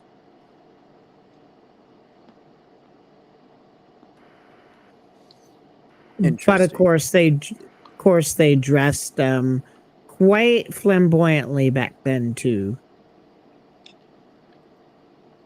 So everybody, I'm gonna have Mage post the link again for the movie night, and it's about time, so we're gonna go ahead and cut this off. Also linked at the top of the chat is a link to Maya's stream that she's doing for Bad Science Sunday. So whatever you feel like doing, chilling or going and listening to Tapioca Weasel be a goofball with his never mind. So whatever your mood, if you're an introvert tonight, go hang out with Mage, and if you feel like engaging with people, go over and hang out with Maya and Weasel. I do want to say that I appreciate everybody here coming up tonight and hanging out with me. That was great, and I love seeing you all, and it's nice kind of getting back in the groove. I'm probably going to stay on weekends for a while because my weekday off is not guaranteed, and I usually have to work on Saturday, so it's probably going to be a Sunday every week. So everyone just know that. Maya, what's the name of your show? So I can find it in YouTube. I think it's Bad Science Sunday. It is. Yeah. That's right. Yeah. It's on Maya's channel, though. Yeah, okay. All right, you beautiful people. I want everybody to take care of themselves. Yep. And I will see you all again very, very soon. All right, you crazy people. You stay cool. Keep it real. Keep an eye out for each other. Suck in that content you love. Dance like nobody's watching. Go after your passions and enjoy them. I'm out.